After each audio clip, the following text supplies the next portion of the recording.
she got in from work that Saturday, right? And I said, look under the tree. Knackered, right? At least it's Christmas. Yeah. At least I'm going to get a little bit. Yeah, I said, look, you got some stuff under the tree, right? So, did you give her a sugar lump? Right, she was really chuffed with that. But she said she was a bit puzzled because I didn't know we had any wrapping paper, right? So I ended up using wallpaper. You didn't take it off the wall, though? You had some... No, it was some left over, right? So she said, why have you used wallpaper? I said, well, I didn't have any paper and you were getting in a bit and I wanted you to have a surprise. So she said, can I have a feel of them? I said, no. Presents. You thought, right, I've got the right thing. Yeah. Right. And then Christmas Day, I said, no, don't get carried away. It's nothing really good. You know, we said we weren't going to buy each other much. So there you go, open them. Yeah, go on. And can I just ask, had you received your present from her yet? Yeah. So what had you received? What did he have? Had some shoes. Nice. Right. Getaway game for PlayStation. Nice. I'm just tightening up the value of those. Go on, yeah. And just also think about how much fun and pleasure you get from them. Yeah. Although, of course, condoms, I can see the appeal. Well, okay. So I think also add to that bit 150 quid for a meal. If you're going to start totting up, 150 quid for a meal. I bought some shoes, 72 quid. Yeah, that was after the event, though. Doesn't matter. All right, so you received these, dare I say it, thoughtful and nice gifts. You handed over the box of condoms. They were wrapped up. She unwrapped them. Yeah. Go on, take us through it. Walk us through it. Well, it's not something you play with on Christmas morning. Oh, God. Oh, right. But when she opened them, what did she say? Well, I wrapped them twice as well, so she thought it was something really good. Extra protection. Right. And, so she thought it was something really good. And then... the disappointment would be doubled. Yeah, go on, yeah. Then she just opened it and went, oh, yeah, so what's on the telly? And that was that. Ungrateful. What an ungrateful woman that is. Well, fancy not wanting... I told her... A box of economy condoms from Boots. I said to her about the thing about, you know, it's all about the surprise and that, innit? Yeah. You explained that to her? Yeah. What, after she'd unwrapped it? Yeah. Thoughtful. And she was all right about it. Yeah.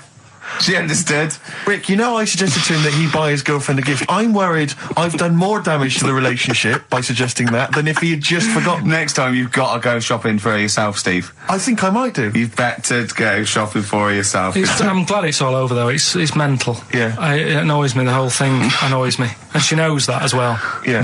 She should know. What, she still insists on having Christmas once a year? Well... Wow. I'm you know... No, but well, anyway, what did you get? I can't think what you bring to the relationship, Carl. I don't know what it is she's getting from you in this relationship. It's like she's doing all the work. 80 times. Oh God, Carl! I love it. You're brilliant. I know what she's getting. He's the. What? No, he's not thoughtful. No, but he's thoughtful. He's the best he can do with the brain he's got. Do you know what I mean? Right. He's doing his best. He's absolutely doing his best. There's no... He's working at the limits of his powers. Do you know what I mean, though? He's done as well as he can with what he was given. Sure. Yeah, and that's admirable. Yeah. It's like, I think he's done better than you'd expect. I bet his teachers didn't even think he'd get this far. Do you know what I mean? What, find a girl? No, well, yeah, a job, a girl. Yeah. Do you know what I mean? Clothe himself. He's done really well. What do you think, Carl? You think you've done well? I think I've done all right compared to some of my mates. What are they doing now? Probably not that much. Do you know what I mean? Mrs. Matthews said I wouldn't be an high flyer. I think I'm doing all right. Yeah. Do you know what I mean? I have a holiday every year. Got somewhere to live and that. Yeah. Got a new flat, haven't you? Yeah, so where are they then, the condoms? Did she show them to her family and friends? No. Take them into work? Look what Carl got me? I'm surprised she told Ricky, actually. I was a bit disappointed in that. Yeah. Because I didn't go shouting around. Well, she was so excited, Carl, clearly. She was just so pleased and proud. Yeah. All right, play a record, we'll come back to it. No, that's it now. Streets, don't mug yourself, XFM 104.9, Ricky Gervais, Steve Merchant, Karl Pilkington, a regular Santa Claus. I'll leave it. Oh, dear. Right, listen, right, yeah, New Year and all that. He's great, isn't he? Rockbusters is on the way. We're getting some good stuff coming in. I have to say, I'm amazed. Every answer I've had so far has been correct. I listen to the clues. I've got no idea, and I know you, Carl. I spend time with you. Have you seen the XFM listeners? Well, of course they're the same as Carl. Sure. Of course they've got the same mindset. Yeah. Oh. Right? So what did you do for New Year, incidentally? Well, I cocked it up a bit. Right? You're joking. Go on, You're here we joking. go. You're joking, mate. Go on. I went and booked a You table. got the wrong day. No, right? Booked a table at a restaurant that was shut. Right? What? I booked a table at a restaurant, and the one that I called, it wasn't the one. The call had been diverted. So Suzanne said, call them up and see what they're serving, right? Because I forgot to do that when I booked the table, right? That's right, anyway. Because the thing is, right, it's a restaurant in Covent Garden, but they've got one in Victoria. But when they answered and they said, no, Victoria, I thought that was the person who was answering the phone. Do you know how some people say the name? Right. So then when I called them up and said, what You thought he sounded a bit funny. Right? So... I'm confused, Carl, but probably not more. No more than you would have been on the it was a day. branch of a... All right, he doesn't anyway, want to give the restaurant away, so he phoned it up. There's one in Covent Garden. They answered the So phone. it's not, the restaurant's not called No. No, they said, no, Victoria. Why can't we name the restaurant? I don't know why. It's not libelous. Are we scared that, are you scared people are going to sort of see you in there because it's your regular haunt? No, it's just that, you got to pay for stuff, haven't you? Right. I mean, it's... Okay, anyway, so you've I got... wouldn't mention it before New Year, but it's not... So did you go all the way to the restaurant to find out that it was closed? No. What happened is I called Was that them the name up. of the restaurant again? Right, the restaurant's called Christopher's. They've got one in Covent Garden, they've got one in Victoria. He phoned up, he went to book, it's a lovely restaurant, I've been there often, I recommend it to him. He phones up, said, can I have a table for new... He said, no problem, sir. Right? And then Suzanne said, oh, you better call up, see if they've got any haddock on the menu. And he went, hello, and they went, hello, Christopher's. Victoria went, Victoria? They went, yeah. He went, oh, no. That's it, innit? So then I just said, no, forget it. I'm not going all the way over there. So I cancelled it, right? So then I called up Suzanne and said, look, I've made an error. The place we were going to is shut. Was she surprised again, or? So we're not going. So she said, oh, try some other places. And I did. They were all booked up, right? I was fed up anyway. I hate New Year. It's always like this, isn't it?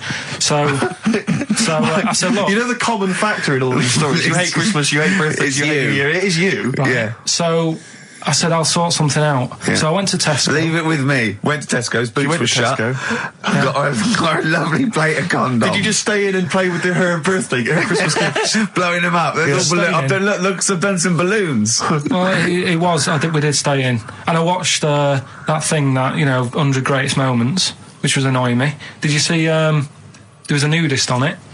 You know how I feel about them. Yeah. Right? Did you see him? Man with two knobs. There was a man with two knobs on it, and a nudist who just wanders about the house. But it said, and when he visits people, I was thinking, who lets him visit? I go, Exactly, yeah. But he must go there with trousers on and go, hello, lovely to see you. Can I just pop all these off? Well, not really, no. And I tell you what annoyed me the most, they had a white sofa. If you were a nudist, you'd get a darker one. Right? So anyway, right, so we ended up watching that. That annoyed me. And then I was tired by about 11, and I said, oh, let's go to bed. And she said, you can't. And that annoys me, the fact that because it's New Year, you got to stay up. And it's like, well, why? Can't we just... They should bring it forward, so in case you want to quarter to 10. Well, you stay up, and it's like my eyes were dead heavy, and I was like, oh, I want to go to sleep. So just stay up, and then it's midnight, and you go Happy New Year, then you go to bed. Yeah. Well, not everyone, Carl. Some people have a little party. So it's over with anyway. Yeah. Sorry, are you 86 years old? It just gets on my nerves. Do you ever enjoy it? You never seem to have any fun, Carl. This is what disappoints. This is what worries me. I feel like you're going to die. You're here, young, you're here, Carl. With us two, we've got three. As I was just saying to Steve, three of the greatest comedy minds ever in one room. And Steve pointed out, since the goodies. True. Do you know what I mean? Well, I mean, it should be party central. Yeah. So anyway, right, so this is when I spent time thinking of new ideas. Right. We've got Rockbusters, that's rolling. There's people coming in, they're getting them right. I don't understand it myself. As ever, Rick, you'll be amazed and confounded. So I don't know the answer, and I haven't looked at the answers. I just like that moment. It's like when you go down Christmas and you're excited about a present, and it's like some condoms. You know what I mean? Well, I love that. That moment. Yeah. I don't know how he's going to top that next year. I don't know how he's going to top that. All I can think of is some corn plasters. Right. It's all right, love. The batteries are included. Got you a pumice stone. Right, now, and then we went on to a whole thing about homeless. He wants to do a game show with celebrities being homeless for a week. What do you think? Actually, I've got to say, that's not bad at all. It's not bad, is it? No. Right, do you know how, Lenny Henry went to the jungle? Yeah. Right? And you've got, You've got who else did it? John Lumley made slippers out of a bra, right? So I'm thinking, like, get a celebrity and say to him, no, just because. I'll tell you why, right? I'll tell you why all this came about. When I was walking back from that Christmas meal that I bought my girlfriend for 150 quid, Right. Lest we forget. right? I was walking down Mortimer Street and there was a homeless fella there, and it was like, oh, it's really, really bad. But the weird thing is, it was about, I don't know, probably about 8 o'clock. Yeah. No, about 9. Right. And he was asleep.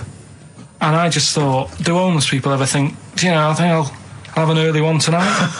Right, that's what got me thinking. It's a bit weird, the whole lifestyle of it, the fact that he had an early night. So, the fact, what if it's a bit weird that he's sleeping not in a home, but on the street? No, it's just that if I was homeless, I'd probably stay up quite late, because it's not nice. Do you know what I mean? What are you talking about?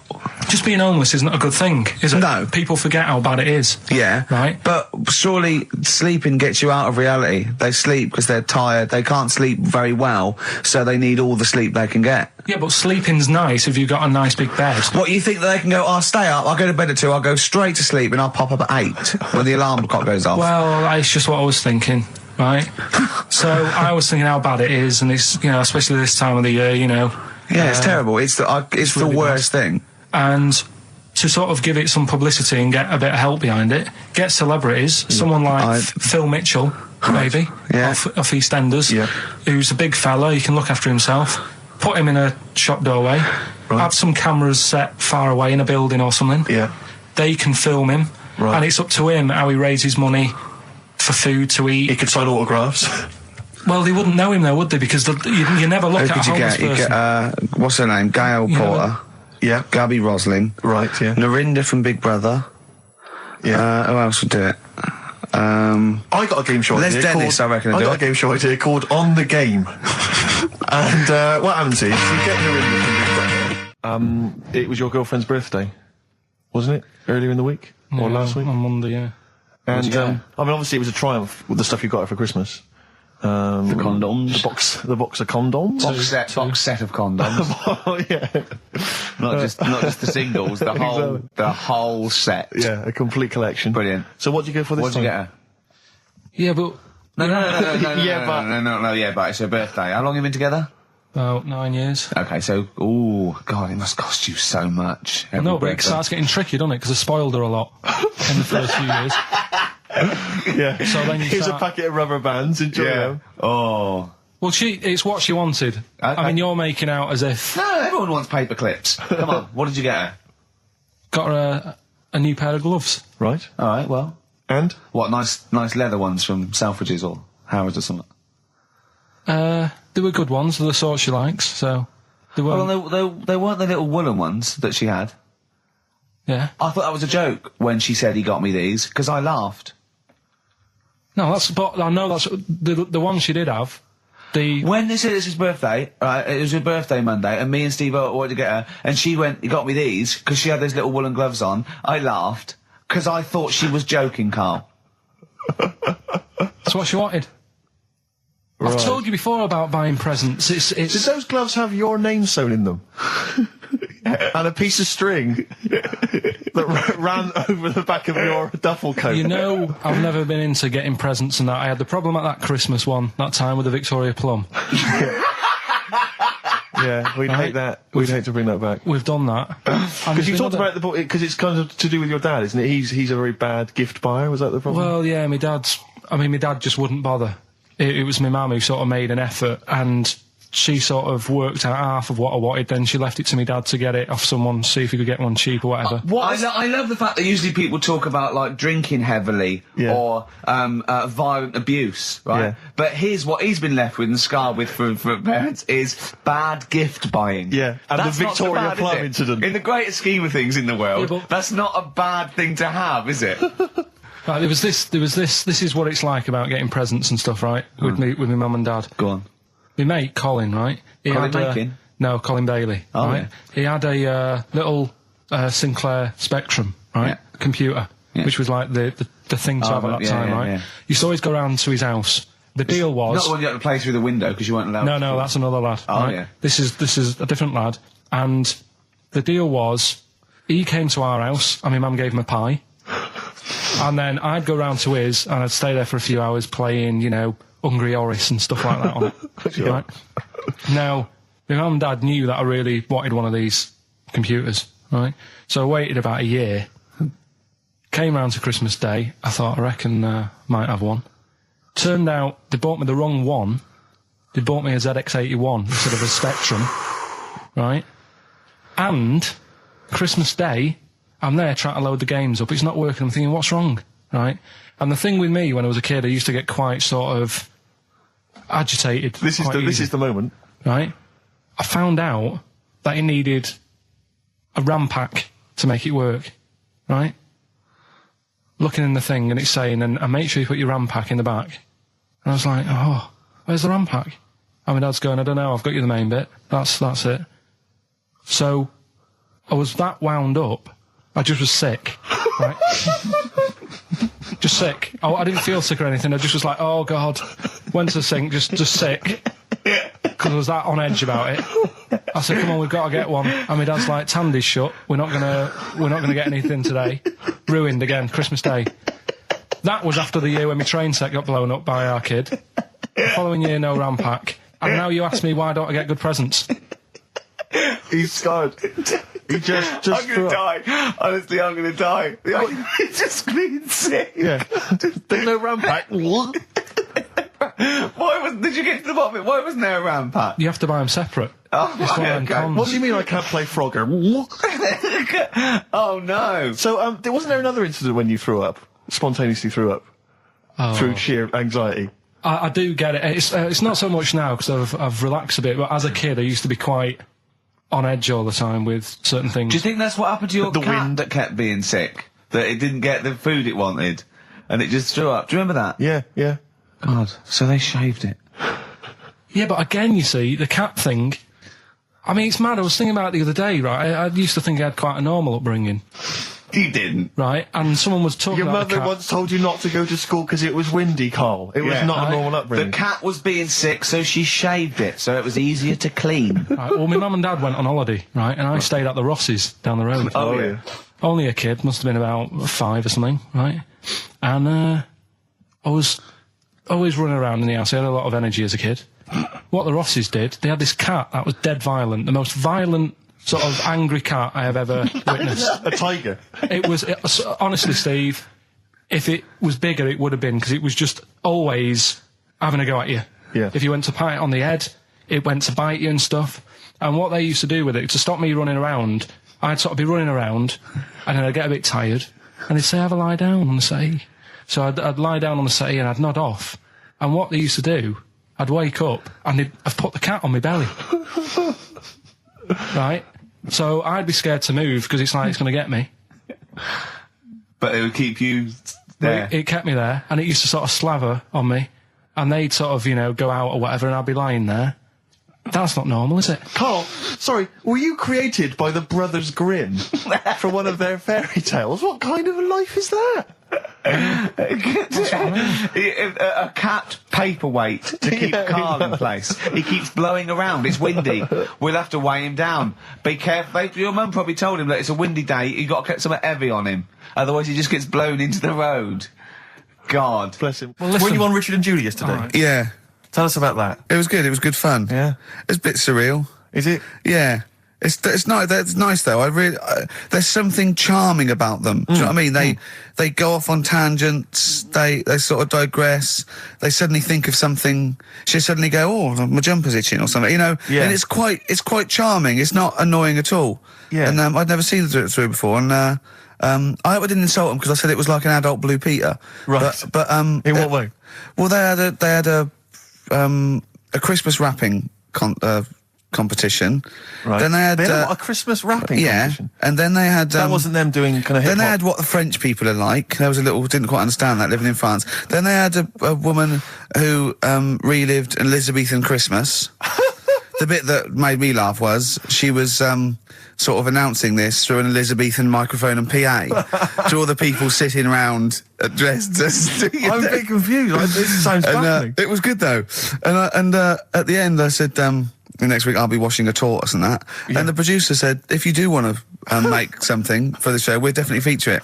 So I might make some of those things that you spoke on Blue Peter, like send in sort of, you know, I remember they made a chest of drawers out of 3 matchboxes. Yeah. For Barbie doll or something, or Action Man. Roll Over DJ by Jet on XFM 104.9. I'm Ricky Gervais, with me Steve Merchant and Karl Pilkington. All right, Karl? Yeah. Bit miserable today, Karl. Let me explain why. Go on. Steve, and to you, the listeners. Well, we came in to a big bunch of stuff. Dropped off, was it Becky from Marks and Spencer? Just like lovely stuff. Food, presents for the cat, books, just, you know, to Ricky and Steve who do the show, right? Ricky Gervais and Steve Merchant. GQ presenters of the year. Creators of The Office, right? Award winning. Carl's looking over, I go, well, maybe, it's not for you, no. And then he told me why he's grumpy anyway. Go on. Do you know what XFM are giving everyone? How long have you been here? About 6 years. What are you getting for Christmas from XFM? 2 CDs. Is that of your choice, or do they choose them? There's a list of about 30. Right. Tell them what you chose. 30 CDs. I've gone for Kings of Leon album. Yeah. And the best of Bob Marley. Haven't we, like, given them away in the past or something? Or you could have burnt them off, couldn't you? You could have done copies. Illegal, but you could have done that anytime you wanted. I don't think Bob Marley minds if you bootleg his CDs. It's out of order, though, isn't it? It is bad. Although is that always the case? Has it always been the truth of all the time you've been here? No, it has been better than this. Yeah, although you do get paid quite well and you do have an easier time. Yeah, but don't give me the CDs then. If it was a milkman, you don't go, I have 2 bottles of semi-skimmed. Happy Christmas. Yeah. That is a valid point. Do you know what I mean? Don't you complain? Who is it who made this decision? There's no point. No point, is there? Why? Just no point. I don't like moaning anyway, just... Ah! Has it come from up top? Is it like from the capital people? Just everyone. That's what everyone gets. Yeah. Yeah, but will Christian get 2 CDs for getting up at 4:30 every day for about 5 years? And keeping this station afloat. Probably. Yeah. So that's why I'm a bit fed up. What you listen to first, Marley or Leon? Well, you have a bit of Marley. I'll tell you what Marley's good for as well. You're going to have a little beach holiday, aren't you, over Christmas, going to Lanzarote? Listening to that on the beach, you'll realise how wise XFM are in the long run. You know, you go, well, look, they could have given me 400 quid, right? Well, I'd have spent that. But this is, you know, the legend lives on. It keeps on giving. So you're probably, you know what I mean? Think how much what you got to think of is how much all his great songs took, not only from the depth of his soul and, you know, all his sort of angst and knowledge and love, and then all the studio time, the marketing, and they're just giving you one like that. They go, don't worry about that, Carl, just have it. And you go, what? All the time we spent with Bob Marley and everything. You know, have it, Carl, have it, Carl. And practice. Have that. Thanks, well done. Carry on. We're still going to pay you for the work. Yeah. That's just something on top. Here's a little piece of Bob, free. Yeah, so don't moan, it's extra. So they didn't have to give you it at all. Play a record, you ungrateful little swine. Some people, like the homeless, aren't getting anything this Christmas. This is my favourite Elvis Costello track of all time. It's Alison. This wasn't on the list. Right. Elvis Costello, Alison on XFM 104.9. So, that's it. Maybe, I'll tell you what, a good idea, Carl, just beg, just ask for other things. What do you want? What do you want for Christmas? You must have a big fan base out there willing to make you things. Maybe like a little, I don't know, pair of gloves. A little woolly hat. If you want to send a necklace in for Suzanne, that'd be handy. Oh, yeah. That's what she wants. Is Suzanne listening today? No, she's out. Right, okay, this is the dilemma. Me and Steve, yesterday, were trying to convince Carl that it would be a good idea to buy Suzanne a Christmas present. Okay? Now, why aren't you going to buy her a Christmas present? Explain, Carl, why you don't think you should buy her a Christmas present. No, I've told her I'll get her one, but in the new year. We're going away on holiday and that, so there's no point taking stuff away. Yeah. Going to Lanzarote next week. Just get something in the sales after Christmas for the, Yeah. Right. And me and Steve were trying to explain to Carl that she would love it if you bought her something on Christmas Day. Yeah, but she knows now. But Knows what? I've told her. So No, she's well, getting I'm going out. to tell you, do you know, right, this, dear listener, this was Carl's worry. I said, I bet she's got you something. And Carl was worried in case he got her something and she hadn't got him something. Yeah, he'd be livid. He didn't want to be down. He didn't want to be a present down. Yeah. Look at his face. So buy her a nice necklace. Don't spend, just spend £100, you know, just a little token. We're going away. We're going taking her away on holiday. You're not taking her away, are you? What, you're paying for it, are you? Yeah. Are you really? Well, half and half and that. Right. So you're paying for you to go on holiday? That's good of you. So the gift is your company, really? She's done all right. She's done all right. Why do you talk like you're 60 years old? And you've been working down the mines? I don't know, she's done all right. Do you go home to her and say, Suzanne, you're bloody lucky? I mean... You've fallen on your feet. To Look be who fair, you've Rick, got. What? I'm not sure she has done all right. I don't want to be critical, but... Oh, dear. So what are you going to get in the sales? What are you going to get her? Yeah, it depends. I'm thinking... I mean, I'll give her the choice. You can have Kingsley and old Bob Marley. Right, I'll let her decide there. Oh, dear. I can't wait to see you. Where are you going, Lanzarote? Yeah. Where's that? Don't know. Suzanne sorted it out. I said, Lanzarote, I said, is that Africa or is it Spain or Portugal? Just thought you don't know. What do you mean, don't know? I goes, well, what's the currency? Went, don't know. I said, Suzanne booked this one, did she? Yeah. I thought, where is it? Is Lanzarote African or? Foreign. Somewhere foreign. I was looking last night, and doesn't look that good. There was like one of the highlights of the things it says you've got to do is go and have. Apparently they've got restaurants in caves, and that's like one of the things they say you must do. So, if that's a highlight, do you know what I mean? Right. So I'll do that. Go and see what that's like. Yeah. When you're on the beach, Carl, do you wear the very, very tight Speedos? No. Do you walk What do around you with wear? them? Sort of longish shorts, Yeah. t-shirt on, probably with a sort of a light shirt on top of that. Right, sure. So quite wrapped up then. Covered up. Do you wear a hat? Because obviously the bald head, there's risk of sunburn. No, I just put a bit of lotion on it. Lotion on there. Yeah. Just have a bit of a wander down the beach, have a look. Yeah. See if there's any old blokes with their tackle out and a backpack. A lot to look forward to, so Yeah. there you go. Yeah. Well, we're looking forward to finding out how you get on. Yeah, I'll let you And know. interested to know what she gives you on Christmas Day. Probably getting More anything. scintillating chat after this next song. All right, bit of placebo, Yeah, love it. special needs.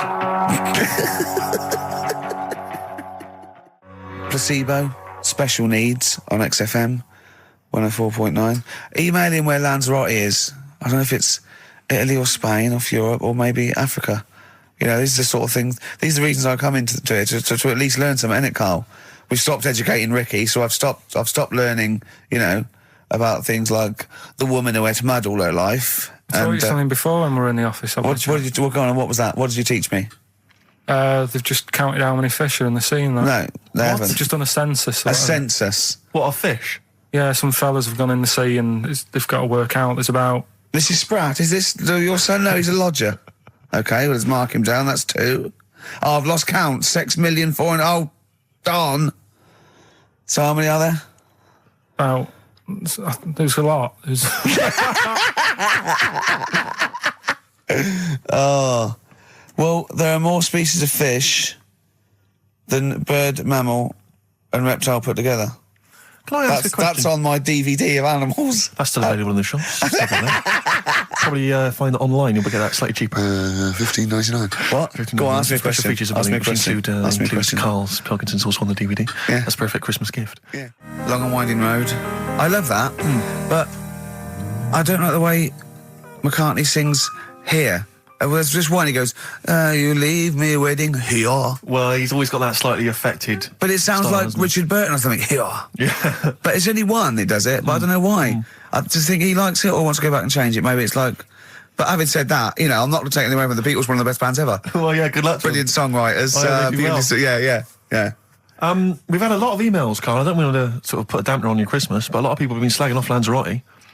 One of them just said, well, one of them just, I don't know if I can find It is Canaria, isn't it? It is one of the Canaries, isn't it? It's a volcanic island covered in volcanic dust. It's very windy, so you have to dig a hole to sit in on the beach, and there's hardly anything to do. That's from Mike Godham, he says, unless you like quad biking. Well, you know, you've seen what happened to No, Ozzy don't Osbourne go this quad week, so don't do biking. that. Not with your little head. There's no protection at all, is there?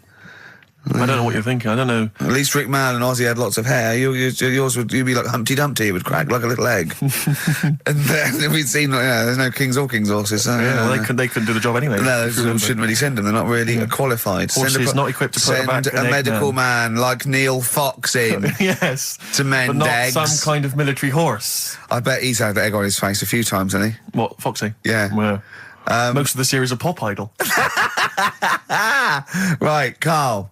Lanzarote, good or bad? Well, you got to give it a go, haven't you? Yeah, well done. Give everywhere a go. Exactly. That's what I was saying. Don't just take the word for it. I mean, if it had said an Alanova, Lanzarote shit, he'd have believed it. Sure. If he'd have overheard it in a pub, Yeah. Lanzarote a crap, he'd have believed it. He'd have seen it on a website that was mainly concerned with monkeys and witches, he'd have believed it. Yeah. As it is. Everybody raves about New York, and when I went there, I thought it was rubbish. Well, you're an idiot then, because that is possibly though, the isn't it? greatest city in the world, Subjective. along with London. Subjective, though. That's why they have holiday programmes and that, innit? So you see it and you decide for yourself and that. Yeah, but you saw Venice on a holiday programme, as you put it. You went there and you went, it was rubbish, full of black bin liners. Well, it is. Right. Didn't they show them? It stunk. Didn't Judith Chalmers say that? Oh, it stinks here and there's loads of rubbish everywhere. No, she didn't. Did she mention that? Oh, that's what I mean. So it depends what you want from holiday, doesn't it? Well, yeah. But So, you're an idiot if you don't like New York, so next. Anyway, come on, break up, guys. Kiss and make up. right back, just for Christmas. Brilliant. I've only got two, really, because what? I was trying to work one out before, right, in my little room. Yeah. I was looking at different band names, thinking, what can I do? Yeah. Couldn't concentrate, because Ricky was in there, trying to spray deodorant all over the place. Right? Well, you should have done them yesterday. You should have shut me out. Right. So there's just two. Brilliant. Well, I've kind of got an idea for the third one. fine, I'll yeah. have a go. Yeah. Right, so anyway, the first one... Should we play a record and come back to this? We'll do it quickly, yeah. we'll do it quickly. No, play a Alright, record. This is then. rubbish. Yeah. Rubbish. Libertines. Useless. Give me the gifts. Let me have a look what prizes you've got. Libertines, Don't Look Back Into the Sun on XFM. Well, the general public are getting involved with Carl's holiday, and, I mean, this has been a damning report on Lanzarote. There's not been a positive word written about Lanzarote so far. Wow. It's volcanic, there's no natural water supply. Apparently there's no natural water supply. It's You all have to sit in a imported. hole. What do you think of this, Carl? What do you think of the people that want you to know that you're going to a rubbish place when you can't change it? What do you think of that? Rubbish though, will it? What do you mean? Be all right. What do you mean it'll be right? Because I'm going to go there thinking, oh, there's no water and that, and there will be water. No, they didn't say there's no water. What did they say then? There's no natural water supply. Whatever. I'm not bothered. Doesn't bother me. All right. I'm going to have a good time and that. What are you going to do? What's your plan to do? Got a book. What book you got? Rich Hall book. I'm just going to read that. So, Brilliant. and the weather's better than here, isn't it? Yeah. So... gonna have a good time. Someone emailed just now. They said they're listening online and there's a problem with their computer and everything's sped up. The music's sped up. Our voices, Rick, are sped up, except Carl's. That's how slow he speaks. So when everything's sped up, he sounds a normal. Right, we're doing Rockbusters. Yeah, come on. What rubbish. I wonder why we stopped this game. Well, I think it's probably exhausted him. He needs to go to some kind of volcanic dust island for a holiday. With no water, Yeah, exactly. just to dry out and get some new ideas. Oh, I'd love to see you sitting there on these black ash sands, just sitting there going, I'm thirsty, Suzanne. There's no natural water. I've finished my Rich Old book. I can't focus. I'm going blind. I need some water. Oh, brilliant. Oh, bless him. Anyway, happy Christmas. We said we weren't getting out, didn't we? Right, go on then. It was the premiere. Did you see the coverage? It was a premiere of Lord of the Rings Part 3. I can't be bothered. I mean, man alive, I'm sick of Lord I of the watched Rings. the first one and I was actually I've never been into all that sort of stuff. Never liked it. Gollum and Dungeons and Dragons and gatekeepers and weird magic and Harry Potter I want to punch his face in. I know what you mean. But I mean, it's sort of like, Well, Lord of the Rings, when I was at school, if you were into that sort of thing, you were a nerdlinger. They would beat you up, they'd shout Exactly. heckle abuse, all that sort of thing. You know, I wasn't a fan. I actually don't know anyone who admitted they were into that I know. nonsense. It was shameful. It was embarrassing. Now, the whole world's gone crazy for it. Even the tough guys, the hard nuts, the streetwise kids, they're loving it. Can't wait for the third one. I see people raving about it. It's Jonathan Ross, all these people going, it's the best thing I've ever seen. It's It's 3 hours and 10 minutes of trolls and goblins and magic spells and large feet and magic rings. I'm loving all that crap. What's wrong with you people? I will smite you with my sword. It's just interminable. The orcs and the Norks. I saw some people playing this game. They had a big manual and a dice, and they're in a pub, and they're all fat with beards, right? And he threw a dice, and he looked down, and he said something like, outside them, the 3 miles to Mumra. And they went, oh, well done. I know. I want to go and say, what is this game? Yeah. What? It's absolutely extraordinary. Well, they showed some coverage of the Lord of the Rings premiere on TV, and there were people dressed up as some of the characters. Yeah. There was a girl chatting saying, well, I just think Gollum's hilarious. What? People talking about telling me Gollum's hilarious in this new film. How is he funny, my precious? Oh, my precious. What's funny about this? I'm losing it. I'm genuinely... Is he like Yoda? I don't know what the joke is. I'm missing it all. And when the walking trees started talking... Oh, man, I love it. Gollum's the little one that looks a bit like Gandhi. Yeah, exactly. The computer-animated Gandhi. Yeah. Yeah. Is that all right? Yeah. I think that's how he's described in the book. But this is the other thing. I say, then they go, Tolkien, J.R.R. Tolkien, he's a genius. You know he created his own language? Whoopee! Carl comes up with a new word every week that he's made up. He's not a genius. Yeah, well, the bloke, a look of frighteningness came across his face. Frighteningness. Yeah, Carl's new word. No Blue Sky, The Thorns. That's beautiful, isn't it? On XFM 104.9. Carl, you're losing your rag a little bit. What's the matter? Nothing, go on. See? What's the matter? What's the matter with Carl? I've got something to cheer him up. Someone's emailed in, Emma's emailed in, she said that for those that know, those in the know, they referred to Lanzarote as Lanzagrotte. Brilliant. He's a bit fed up. He's got 2 CDs for Christmas from a company that's been with for 6 years. He's a little bit grumpy about having to answer the phones. He wouldn't go and make Steve another cup of tea immediately. Selfish. Yeah. Carl, what are you thinking? Nothing. Go on, what were you doing? Come on, Carl, you're getting paid for this. Project. Out. We'll take one of those CDs away. All right. Right, okay. Are you in a film this week, Carl? We're doing that now? Yeah, go on. Get it over with. Hang on a minute, then. Get it over with. Let's get this show over with. We can go home. You can go off to Lanzarote and sit on some ash. Some charcoal. He's not happy about that. That's annoyed him. The listeners have all ganged up on him. Yeah. XFM giving him 2 CDs. We've had more calls for his resignation this week than ever before. What do you think of that, Carl? What do you mean? There's another reason. Do you know what I mean, though? Because he's grumpy. He's not just giving it. He goes, well, I can't help it, can I? I don't want it. You're being paid well to do a job. People have tuned in to be entertained, to have good songs. Me and Steve are working here. I'm pressing the buttons. I'm paid to press the buttons. That's what I'm doing. Has every CD started on time? Then why would they give you Monday off if you just paid to press the buttons? Don't get every other Monday off, do I? So have you stopped doing that now, have you? Well, yeah. Why? Because there's work to do in that. I'm not moaning about it. Let's get on with it. Right, Scrooge, right, is the film that I'm in. Thought I'd do a Christmassy one. Okay. Right? Yeah. Get people in the Christmas mood and that. Yeah, you have. Yeah, you have got people in the Christmas mood. You're like Santa visiting them. Right.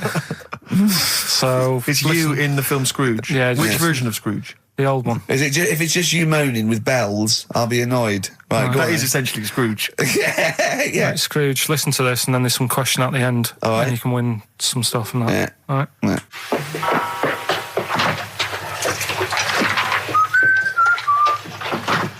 You're late. Only 20 minutes. What do you mean by coming in here at this time of day? I've just been doing some Christmas shopping, haven't I? Probably do some more shopping on Monday because it's my day off, isn't it? Yes, I know it is. You don't have to tell me. Do you want to see what I've bought, Suzanne? No, thank you. I don't mind showing you. It's only a Christmas present, isn't it? Just bought some more condoms. Why? Well, I bought some last year. Got 2 boxes. They all got used, so... I'm very glad to hear it. How much do I pay you? Why are you asking? So the presents I buy has got nothing to do with what I earn. Like I say, if I won the lottery, I wouldn't go mental on her. Do you know what I mean? I probably wouldn't even tell her because I think she'd want to travel around the world and all that, and I'm not into that, to be honest, so I'd probably keep it quiet. Why? Well, once you've been around the world, where do you go next year? Each to their own, though, innit? You know what I mean? Well, what do you want? What for Christmas? Not that fussed, really. And you, it's just as well I'm not that fussed, because do you know I do some work at XFM? Do you know what they're giving me for Christmas present? Nothing? No, might as well have been nothing. 2 CDs. That's it. I was well fed up. I'm sure you will. They give you a list of about 30 albums and you get to pick 2 off the list. So I've gone for Kings of Leon album and the best of Bob Marley. Mr. Marley has been dead these 7 years. In fact, he died 7 years ago this very day. Did he? Do you know what sort of donuts Bob Marley likes? It's not my business. No, it's not a proper question. It's an old Peter Kay joke. He likes the ones with jam in. Do you get it? Garlic bread. It's good, isn't it? Excellent. Oh, Carl, well done. Carl in Scrooge there. The only man more mean and depressed generally than Ebenezer Scrooge. Oh dear. Oh. What's the question, Carl? Well, if people have been listening from the start, right? What albums am I getting? Yeah. Is that good? Mm-hmm. Good, yeah. What albums am I getting from for working for this place for 6 years? All right. Ricky.Gervais at xfm.co.uk. Do you want to apologise once more for anyone you might have offended over the year? Yeah, like I say, I never want to upset anyone. We're just chatting about stuff. It's just chatting. It's from the heart. You see something, you say, "Oh, it looks a bit like so and so," or "Isn't it a bit?" You're not really, you don't really try and hurt anyone's feelings, do you? But I think most people know that. And I've got to apologise for laughing at anything you say. I actually can't help it. Again, it's not vindictive, but when Carl comes out with some of the things he says, it's impossible for me not to laugh or react. So, have a Merry Christmas, everyone. Well, before that, Rick, is there some final, for the year, Monkey News? Tell you what, let's play a good song. Okay. Right, we'll have a bit of Monkey News, and then that's it. A bit of Amy Mann, then. Perfect. Yep. Brilliant, this one. I brought in Metal Christmas, is that all right? That's my only request from this show, that we do play Paul Di'Anno's version of Santa Claus is Coming to Town. The rest of it's over to you. Yeah, we're going to play some Christmas tunes, we're going to play some, our favourite hits of the year, but mainly, this is the rock programme. This is the rock programme. What worries me, Rick, is there's a lot of people who listen to our show and they're not regular XFM listeners. They just kind of crawl They're out not of their regular morphine people. stupid on a Saturday afternoon, put the show on. So they might not be familiar with Ian work. Canfield is a young man. He's been in he's about 14. He's been in radio. It's weird, he's 14, but he's been in radio for 15 and a half years. He was weaned on the milk of Avant. Yeah. Right? And he's going to be the new rock god, aren't you? Well, I'm trying. Yeah. No DJ Canfield. Just go, yeah. Right? And over the 2 hours, I want to work out the 4 pillars of rock, right? I want 4 names, 4 pillars of rock, right? Huge rock pillars. And then I want the king who stands astride them like the archangel of metal. So we'll be asking Ian, every few minutes we're asking, right, who's your first pillar of rock? And then, keeping the one that stands astride them. Okay? And how many do we need? Well, we need 5 names then, don't we? The 4 pillars of rock and who stands astride them. Right, okay. Like the Overlord with these Axe Attack albums. Yeah. Yeah. This is Oasis. Christmas. Oasis doing their version of Merry Christmas, everyone. It's Christmas. It seems only appropriate that we play the occasional Christmas tune. There aren't many decent ones. We will be playing the greatest, not just Christmas, one of the greatest songs of all time, but certainly the greatest Christmas tune of all time, Fairy Tale in New York. Is that going to be the version done by, what's his name, out of Boyzone? Has he done one? Yeah. Because he's lived the hard rock and roll life. What's his name? What is his name? Ronan Keating? Yeah. He wasn't bad on Room 101, actually. I think he's lightened up a little bit. Good luck to him. Yeah. Yeah, I do as well. Yeah. A lot of people ask me, Canfield, I'm sure you can kind of, you've probably got experiences of your own that you might want to talk about, but people ask me what Ricky's like in real life. And I don't want to get grotesque. It's Christmas, people are listening, people are eating sandwiches, but he has a flatulence problem. I don't know if you're aware of this. It is... It's not a problem. Right. Well, it is for us. Yeah. You may not. Yeah. I think the problem with Ricky is Ricky hates to miss out on anything. He's terrified that there's going to be something going on that he's missing out on, a conversation, a joke, someone falling over, you know.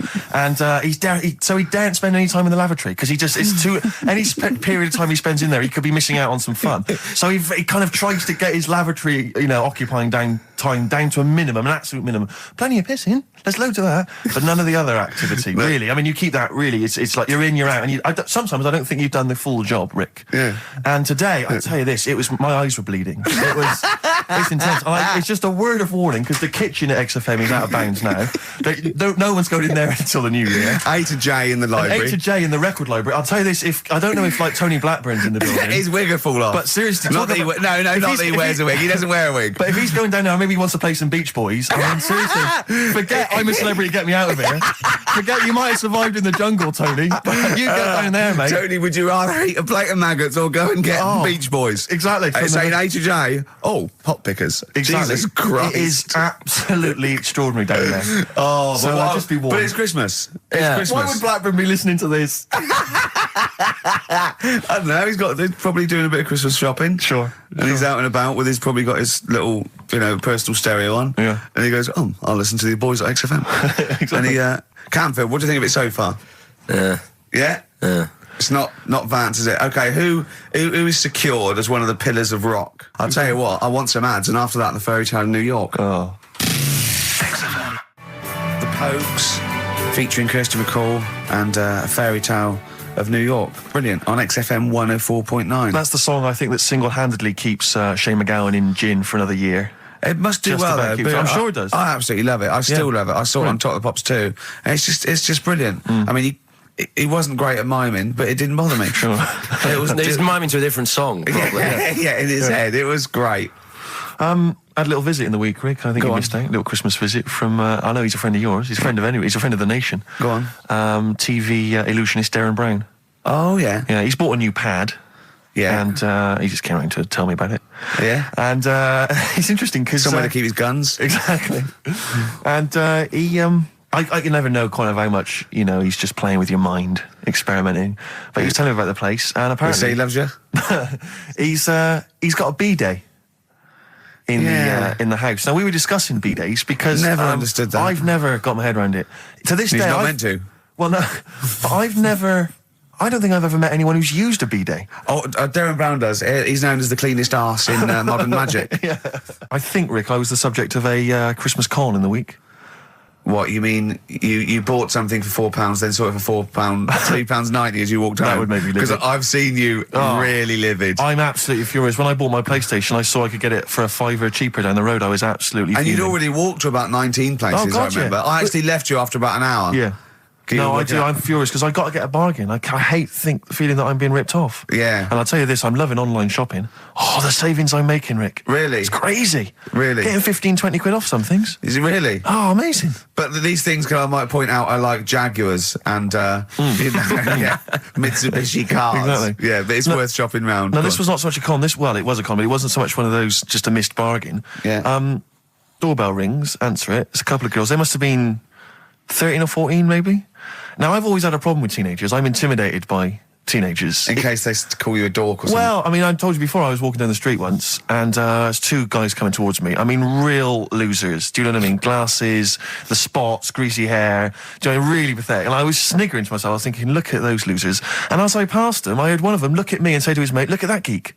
I was furious. I was thinking, I'm allowed to call you a nerdlinger, but gee, I didn't expect it back. I was really... furious and upset.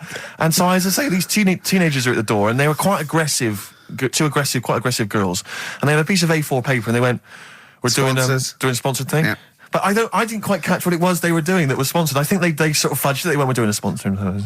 Oh yeah. And I went, right. And they went, "Do you want to sponsor us?" Boy, they picked on the wrong person. I was a bit intimidated. I don't know why I said no. I was worried maybe it was part of some kind of, hidden camera show, Yeah. And so I said, yeah, all right, I'll sponsor you. So they handed me this form, and I always thought you were supposed to have quite an official-looking form for any sponsorship thing. But this was literally a piece of A4 torn out of a notepad. It was the back of a Gareth Gates poster. Exactly. And, with some blue tack on it. Yeah, well, and I looked at it, and I didn't really absorb it, but it had things like, Mrs. Jones, Mrs. Smith, £5. Yeah. And then no one's actual address, just Finchley Road, nothing too specific. Yeah. So I wrote my name on, and put down £3. 'Cause a lot of people were giving £5s, but I thought, I'm not made of money. It's Christmas. I've got to buy gifts and stuff. So I gave him a £5 and asked for change. Yeah. Well, I gave him £3. I said I'll sponsor you for £3. Best of luck. And they went, "Can we have the money?" And I said, "Well, aren't you supposed to do the thing?" And the woman the girl just looked at me. She just went, "No." So I gave her £3. But what difference does it make? Well, I'm assuming, though, that it's not going to any charity. It's no sponsored thing at all. But then I'm not being funny. The charity that it's not going to, you wouldn't have given to it anyway. It's true enough. So all that's happened is you're £3 down. I'm £3 down. Yeah, but if it would have gone to charity, it'd be £3 down. The fact that it hasn't gone to charity doesn't matter because you wouldn't have given it to charity. Yeah, but if it had gone to charity, Rick, I'd have felt a little bit superior, a little bit smug. That would have kept me going for another 6 months. Whereas now it's just gone to a couple of weeks off the street, who are scamming people, possibly old people, Rick, and that's who I feel sorry for. They've not got a great deal of money. That's why I'm not worried about myself. I've got a bit of cash. What about the old people? Yeah. Although you are £3 down, which probably still hurts, doesn't it? It's still stinging. That's why I just like to tell you now, get off my chest. It's Merry Christmas. Thing, yeah. Just be careful. If you're living up in North London, be careful. There's 2 girls that are going around. I expect, they might come to your door. But they might be wary. Be genuine. No, I don't think so. No. They were common. They were very common. Do you know what I mean? Was the giveaway things like, Santa Claus had given £10, Exactly. Tony Blair had given £1? Yeah, I know what you mean. Yeah, I think you were conned, mate. Yeah. Right. Won't Get Fooled Again by The Who. Ian, I'm going to ask your expert opinion. Is that not one of the greatest rock songs of all time? Yeah, if you'd have played the proper version of it. I know, but it's 6.5 minutes, and we usually do, but we just thought, it's Christmas, people want to... but have him or Jonah Louis. Yeah, but we could have played like the full 8 minutes rather than making the show sound like strolling round your local Asda with the Christmas songs with a little bit more racism. That to me sounds like fighting talk. You want a rock challenge, Canfield. You can't handle the truth. The trouble with that song is, don't know about it could sound like he's saying something to do with Bell Ends. Well, yeah. What? Heaven forbid. What? You think he meant that? Did he? Probably. No. That's The Darkness on XFM 104.9. Bellend. Yeah. What other rude words are there? Cock. Yeah, that is rude. Yeah. Especially at Christmas. Especially at Christmas, yeah. It's time for families. I know. Now listen, time for family. Now, Ian. Yes. Who is your fourth? We need a lead singer in this mega group, the monoliths of rock. Who we got? Lemmy, Keith Richards. We've got Keith Richards on guitar. We've got Lemmy on bass. Yeah. We've got Keith Moon on skins. Right. Some terminology coming out there. Yeah. Who's doing the Vox? Who's given Golden Tonsils Award? Robert Plant. He's gone for Plant. He's gone for Plant. A lot of trap names there. There is the group. The lineup is Moon, Lemmy, Richard, Plant. Okay. Now, our competition, Steve. Name that group. Okay. What's the best, heaviest rock name ever? Sure. This is obviously not a name that already exists. No. Okay. My mate of mine came up with, I think it was Brain Hammer, which I like. Velvet Nazi 666. Sure. So we want the heaviest, most mental piece of death metal, headbanging, bleeding out your brains rock. Axe Attack. Okay. Please welcome to the stage, Christ on a Bike. Please welcome to the stage. Oh, look at you. That would be great. Yeah. That would freak out the metalers. Yeah. Cheeky. Yeah. Oh, now listen. They need a manager. They need someone who could introduce them. They need someone to stand astride them. Who is the leader now? Who is the king of all that rocks? Well, it's obviously Tommy Vance, isn't it? Do you know what worries me, Rick? We've said Vance a lot today. I'm wondering if the kids today, do they know Tommy Vance? Are they familiar with him? If they don't know, they shouldn't be listening. Okay. Fair enough. So, Vance is their manager. He needs to... They're on at Wembley. He's got them on at Wembley. They're the greatest rock band of all time. We need the name. Please please welcome to the stage. What are they called? Phone in, email in, and the prize, we're going to get some... We'll rummage through the bins as Carl normally does. Get some old tat like Carl does, some VHSs, some CDs, greatest air guitar ever. Betamax. Yeah. Do we need to give out the numbers and stuff? Well, you can email, don't can't get them to phone in. You don't want to talk to him, Ian, seriously. No, you don't want to, you know when, what's his name says to Agent Starling as she's going to meet Hannibal, don't let him inside your head. Yeah. Don't talk to the listeners, Ian. Exactly, it's very much the same Please thing. I'm a bit concerned that my email's going to be besieged by people sending you links to how to clean out the B-Day. Well, that's all right. But what's the most mental head bleeding, banging brain hammer operation this band can be called? Call in, Rick. Because it always amuses me. I know it's cruel to put you on the spot, but some of your former band names have always amused me. Well, the worst. The worst one. Right, I'll just leave this. Ricky's had a number of bands over the years. What was the worst one? Ready? Get ready to play that record because I don't want any aftermath. No, hang on, before you tell me, what was the one? Because these pictures of you, like when you were New Romantic, keep on being published. That was Shauna dancing. Yeah, but someone... That's pretty bad. But someone told me, they were like, oh, ask him about when he tried to be Bon Jovi. Can you imagine such a thing? I know the name you're thinking of. Right, here we go. Play the record. Immediately I say this. Ready? The Sacred Hearts. Play a record. Blur on XFM 104.9. I forget the name of that track, but it's good. Good song. Thanks very much. Oh, good song. Yeah. Oh, right. I just thought you were complimenting giving his opinion. Right, go on. The what? Are we still on the air? Yeah. What are we doing? Merry Christmas. We got someone on the line. Oh, right. He's here. Who's that? Ricky. Yeah, go on. It's Jonathan. How are you? Good. It's only TV's Jonathan Ross. Ross, turn your radio down, you idiot. I'm here. I like to, I haven't got a radio on. What are you talking about? We can hear the feedback. Well, I haven't got it. It's not my fault. It's your incompetent radio station. And also, didn't you hear we said don't call in, we don't want to speak to the listeners? I'm not a listener. I'm a visitor to your shores. I'm special. You know that full well. I know you're special. Right. Yeah, exactly. What have you got a name for the band? Yeah, you ready? Yeah. Blump. B-L-U-M-P. I tell you for what, you can't have a normal word. If it's the monolith band of all time, if it's the big, you can't have a regular word. It doesn't make sense. How can you have a regular word? All these ideas you've come up with are rubbish. You need a word which only stands for that one thing. No one's heard it before. No one will use it again. Blump. I can't help but feel that that's a more appropriate name for maybe one of Ricky's bands. Yeah. I love seeing that picture of him in that band. You see it everywhere these days. He was like a girl. He was like a little girl in a suit. It's like a little dyke at a wedding. What was that? That's got to be the kettle calling the pot black, surely. I've always got nothing but 100% heterosexual. We're not sure about. There's not anything wrong with it. I know that, but look at you. I actually had to get that in. There's not anything wrong with it. I'm Jonathan Ross. Oh dear. I was thinking the other day, right? Oh, yeah? The Comedy Awards. Yes, sir. You didn't have to say some awful things about poor celebrities, poor has-been celebrities with coke addictions and fat lips and faces that where surgery's gone wrong and everything. And when they're on the show, they're going, "Oh, you look lovely." Yeah, I'm nice to them. Well, I'm nice to them to their face, but obviously when I'm not with them, I like to let my true feelings be known. What's wrong with that? That's how everyone. Well, I'll tell you what, you can get anything off your chest you want on this show. Any celebrities you want to talk about? There's no one listening. Yeah, it's just between me and you. A lot of people listen. They listen to my show, and after they've had a few hours of good laughs, they like something bland to just cool them down afterwards. So they flip over. We know this happens.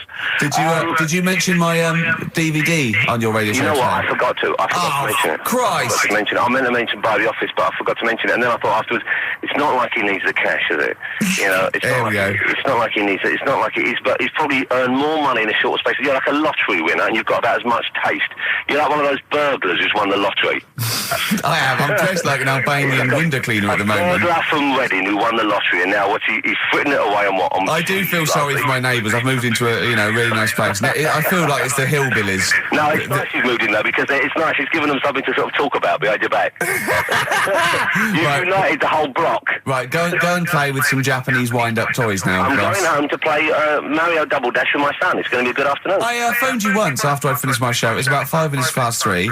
Yeah. And I don't mind if you I said, how you doing? You went, it's brilliant. You said, this is what you said. You went, everyone's out. Jane's taking the kids out. I've already masturbated twice, and I'm playing with a new Japanese toy. I'm masturbating now. Play record! I just wonder if there's one more contender. I don't know who this was, Ian, that phoned in with it, but possibly it's topical. Deathly Hem. Yeah. Deathly Hem. It's brilliant. Oh, it's Deathly Hem. Please welcome to the stage, Deathly Hem. It's Deathly Hem. Who's that? We've got to give it to I don't know who that was. Oh, but, well, if you came up with Deathly Hem, email again. Deathly Hem. It's the greatest name for the greatest rock band of all time. Will you please welcome to the stage, Deathly Hem? It's golden tonsils. Isn't it?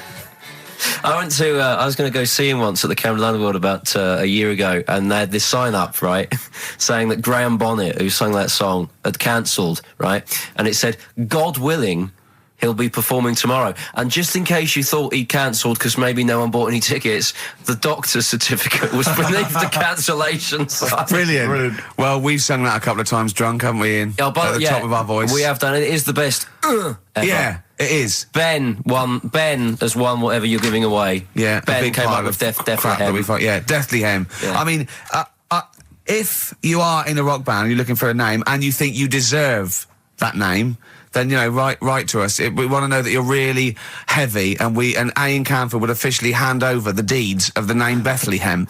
Deathly Hem? Deathly Hem, yeah. Deathly Hem. They only play at Christmas. You only play, like, big venues at Christmas, and it's all things about, like, fighting, like, good versus evil, and God versus the devil, and you got to write songs like that, yeah. Deathly Hem on XFM 104.9. Perhaps that the debut should certainly be a concept album based on the Nativity play. Yeah, Nativity, yeah, that'd be just good. the whole kind of Old Testament in kind of rock form. Yeah. With, like, it'd be extraordinary. It's the battle for humanity. Yeah. It's called Humanity Manatee, and it's a fight in the ocean of hell. Yes, sure. Yeah. Sure. Yeah. I'd like to see a serpent. Maybe pictured There'd somewhere. Be a serpent, in isn't it? it? Track four. Track four. Yeah. I think we should give massive props and suitable regards to Ian Camphor. He's come in, he's pressed the buttons. He stood in for an idiot brilliantly. He has stood in for the retarded. It's a shame that you've not displayed some of the usual incompetence that we've come to love and expect from Karl. It's a shame. Okay, well, you are the greatest DJ in the world, though. The way you sort of like drop press these buttons, but you know. Every time I've pressed a button off air, Ricky's been going, "Oh, what great DJ!" It's great because he ends it. It's just brilliant. I mean, we're lucky if we can talk with the mic on. That's the title. Not talk over a record. We did some great links during the ads. Yeah, and of course, Jonathan Ross masturbating live. On air. Just looking back at some of the highlights of this week's show. You don't get that on Capital Gold, do you? Like Tony Blackburn getting a call from Fluff Freeman going, "All right, mate, I'm knocking one out." Yeah. Well, have a lovely Christmas. Have a bloody great Christmas. Have a bloody great Christmas. It's the best of next week. Yep. The best of the last few weeks with some tat, you know, Carl's put together. We're back in January. We're playing some of our favourite songs of the year. I'm looking forward to seeing Pilker's tan and pictures from his holiday. Covered in ash from the beach. Yeah. And we're back on the 3rd, I believe. But Ian, do you want to introduce one? This is Ian's choice for the day. Yeah. We'll see you next week in spirit, and then we're back on the 3rd with Pilkers. Over to you, Kampf. Enough of Jonah Louis. This is Paul Di'Anno, ex of Iron Maiden, doing Santa Claus is Coming to Town. Talking of sleeping, oh man alive, I went to see the last part of the Lord of the Rings trilogy. Why? Well, it's like a family thing now. Every Christmas, my family and I have been going to see the Lord of the Rings, the next instalment. It's like a family thing. What will you do if they keep making them? Oh, I'd say I've wasted now about 10 hours of my life with that tripe. You can never get that back. I can never get that back. That's what Peter Jackson owes me. 10 hours now he owes me of my life. It is absolute drivel. Well, I know. We've said this before. I don't want to harp on again about it, but I cannot fathom why everyone is so excited and loves these films so much. Like you say, people review saying it's the best film ever. I think this is the greatest movie I'll ever see. And I don't...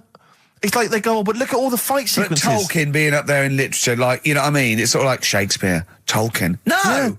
Yeah. No. But what is it that he's writing about exactly? I don't know. Little midget fellas who can't get shoes. I mean, I've got big feet. I've got size 14. I can get shoes. Oh God! Send off from mail order. I know it's like Harry Potter taken seriously. Yeah. But I know who's watching it. It's like these people who are watching it are obviously nerds, people who live in Forbidden Planet. They love it. They can't believe their luck. But It's that's like, the core audience, but it's obviously bigger than that. but then it's also people who can think they have a go, like menopausal women thinking, well, I'll write a book then. the Globplin came into the cave. Exactly. Right? And they're sort of like 13-year-old sons who've never shown interest in anything except glue, now writes Orc Yeah, exactly. on his exercise book, and so they're loving it. It's like, It's sort of uniting, bringing people together. But at the end, right, I mean, it's taken them now like 9 hours to get from one part of Middle-earth to the end, to the other end, so they can destroy the ring, the evil ring. Did they do a line? Was it? I don't know what they... Like those little Chinese fellas. And it's taken them 9 hours of their time and my life as well to get there. And at the end, they all say They goodbye do it in to each real other. time. Why didn't they edit it? I mean, that's what it felt like. It really, it can't have, it must have taken them less time, you know, within the sort of logic of the book to get there than it did for me to watch it. And at the end, they sort of say goodbye to each other and they all hug. So there's like, you know, there's little midget one, you know, Frida, saying goodbye to, you know, Bjorn. What are they Benny. called in the thing? Because are they PC in it? Are they called like midgets and dwarfs? No, they're called hobbits. Oh, are they? Yeah. So we should call small people hobbits from now on. That's what they are, just to make it kind of topical, and they'll like that as well. Give them sort of, you know. So if you make see a them little, on the interesting. way home, if you saw a little Midget fella. 4 foot midget fella, just say, excuse me, hobbit. Yeah. Okay, that's Call fine him then. Frodo. Right, Frodo. He'd like it. He'd love it because everyone loves the Lord of the Rings. They love it. No, everyone loves the Lord of the Rings, In yeah. the end, if you ever get to the end, they all hug each other. They say, well, basically Frodo has to say goodbye to all his other little fellas, and so he's hugging them. I don't know how many of them there are, and he's hugging them, right? And it is the most interminable thing I've ever seen. It's like the music's playing. They look into each other's eyes. He hugs them. He hugs. They pull back. They look at each other again. That's like, we'll never see each other again. Then he hugs the next one, and I was just screaming. I was thinking, hug, just one big group hug. Yeah. Then we can get out of Like it. an American football team. Exactly. Just go, And then go off. knock Not heads. each individual one. I mean, it's dragging on and on and on. And apparently on the DVD, there's like an extra sort of 20 minutes of extra footage of scenes he's cut out. Who's watching this tripe? Who cares? I don't know. I genuinely, Have we lost some of our popularity by slagging off Lord of the Rings? I don't care. Screw them. If you love it, if you can't live without Lord of the Rings, screw you. I don't want you as a listener. I can't fathom it. Really, Rick, it's not like I'm trying to be wayward or controversial. I can't get my head around the popularity. But doesn't Harry Potter annoy you as well, though? Yeah, but at Adults least it's reading kind of that on over the in an hour tube. and a half. Is it? I haven't seen it. And I went to the toilet 3 times during the course of the film. Really? It's unbelievable. The woman sat next to me. Sexy stuff in it, was there? Some of those little pixies with the pointed ears. It just took me back to, you know, Mr. Spock. Oh, all those glorious days. But it really is just. I mean, have you seen any of them? You've not bothered. I've seen one, and it was long, and I thought it was nicely filmed, and I thought, well, okay, I'll just get through it. I even think, you know, it was just a list of, and here come the orcs. Exactly. Right, okay, we see the orcs now. Yeah. But it's like people go, look at the amazing fight sequences, the amazing immense battles. And it's true, he's got thousands of actors and stuff on horses, brilliant. But I'm not impressed by good time management. No. Well done, he's got all those people together, he's orchestrated it, well done. But Yeah. it's got to be more interesting. My friend summed it up. He said the Lord of the Rings films, they're like the film equivalent of an Enya song. Yeah. And that to me is exactly right. Lots of billowing dresses, slow musical moments. That's good. People riding majestically on horses.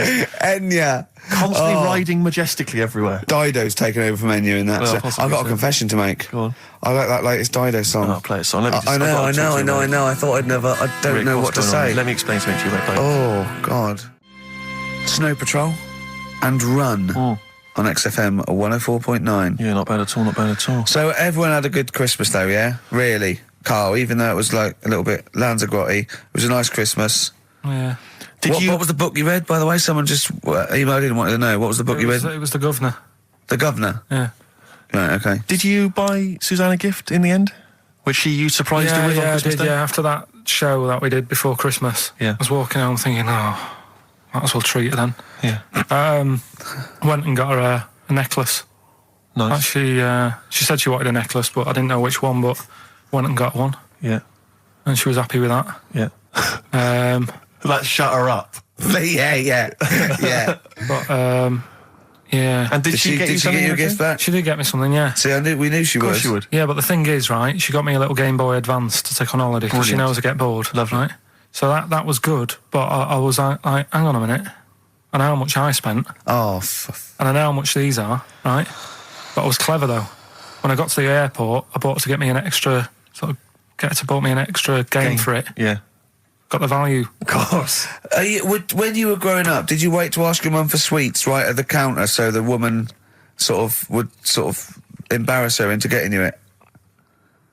What, you mean just slip it in the basket? Well, no, just wait till there's some, a stranger watching before you ask for sweets. Mum, can I have a Kinder Egg? Did you sit in front of Suzanne when it got to Suzanne, can you get me something else? Because remember I spent more on that necklace than you did like Game Boy Advance. And the woman in Dixon's goes, oh, you better get him something else. And she goes, oh, bloody hell, all right then. Nah. She did well, though. You know what I mean? She's done well to keep you, hasn't she? Done well. Because you're such a find. You're quite a catch. Yeah, she must wake up every morning and go, ooh, I am the luckiest girl in the world. Well, she told you that the other night. What? She said the other night how good it is living with me.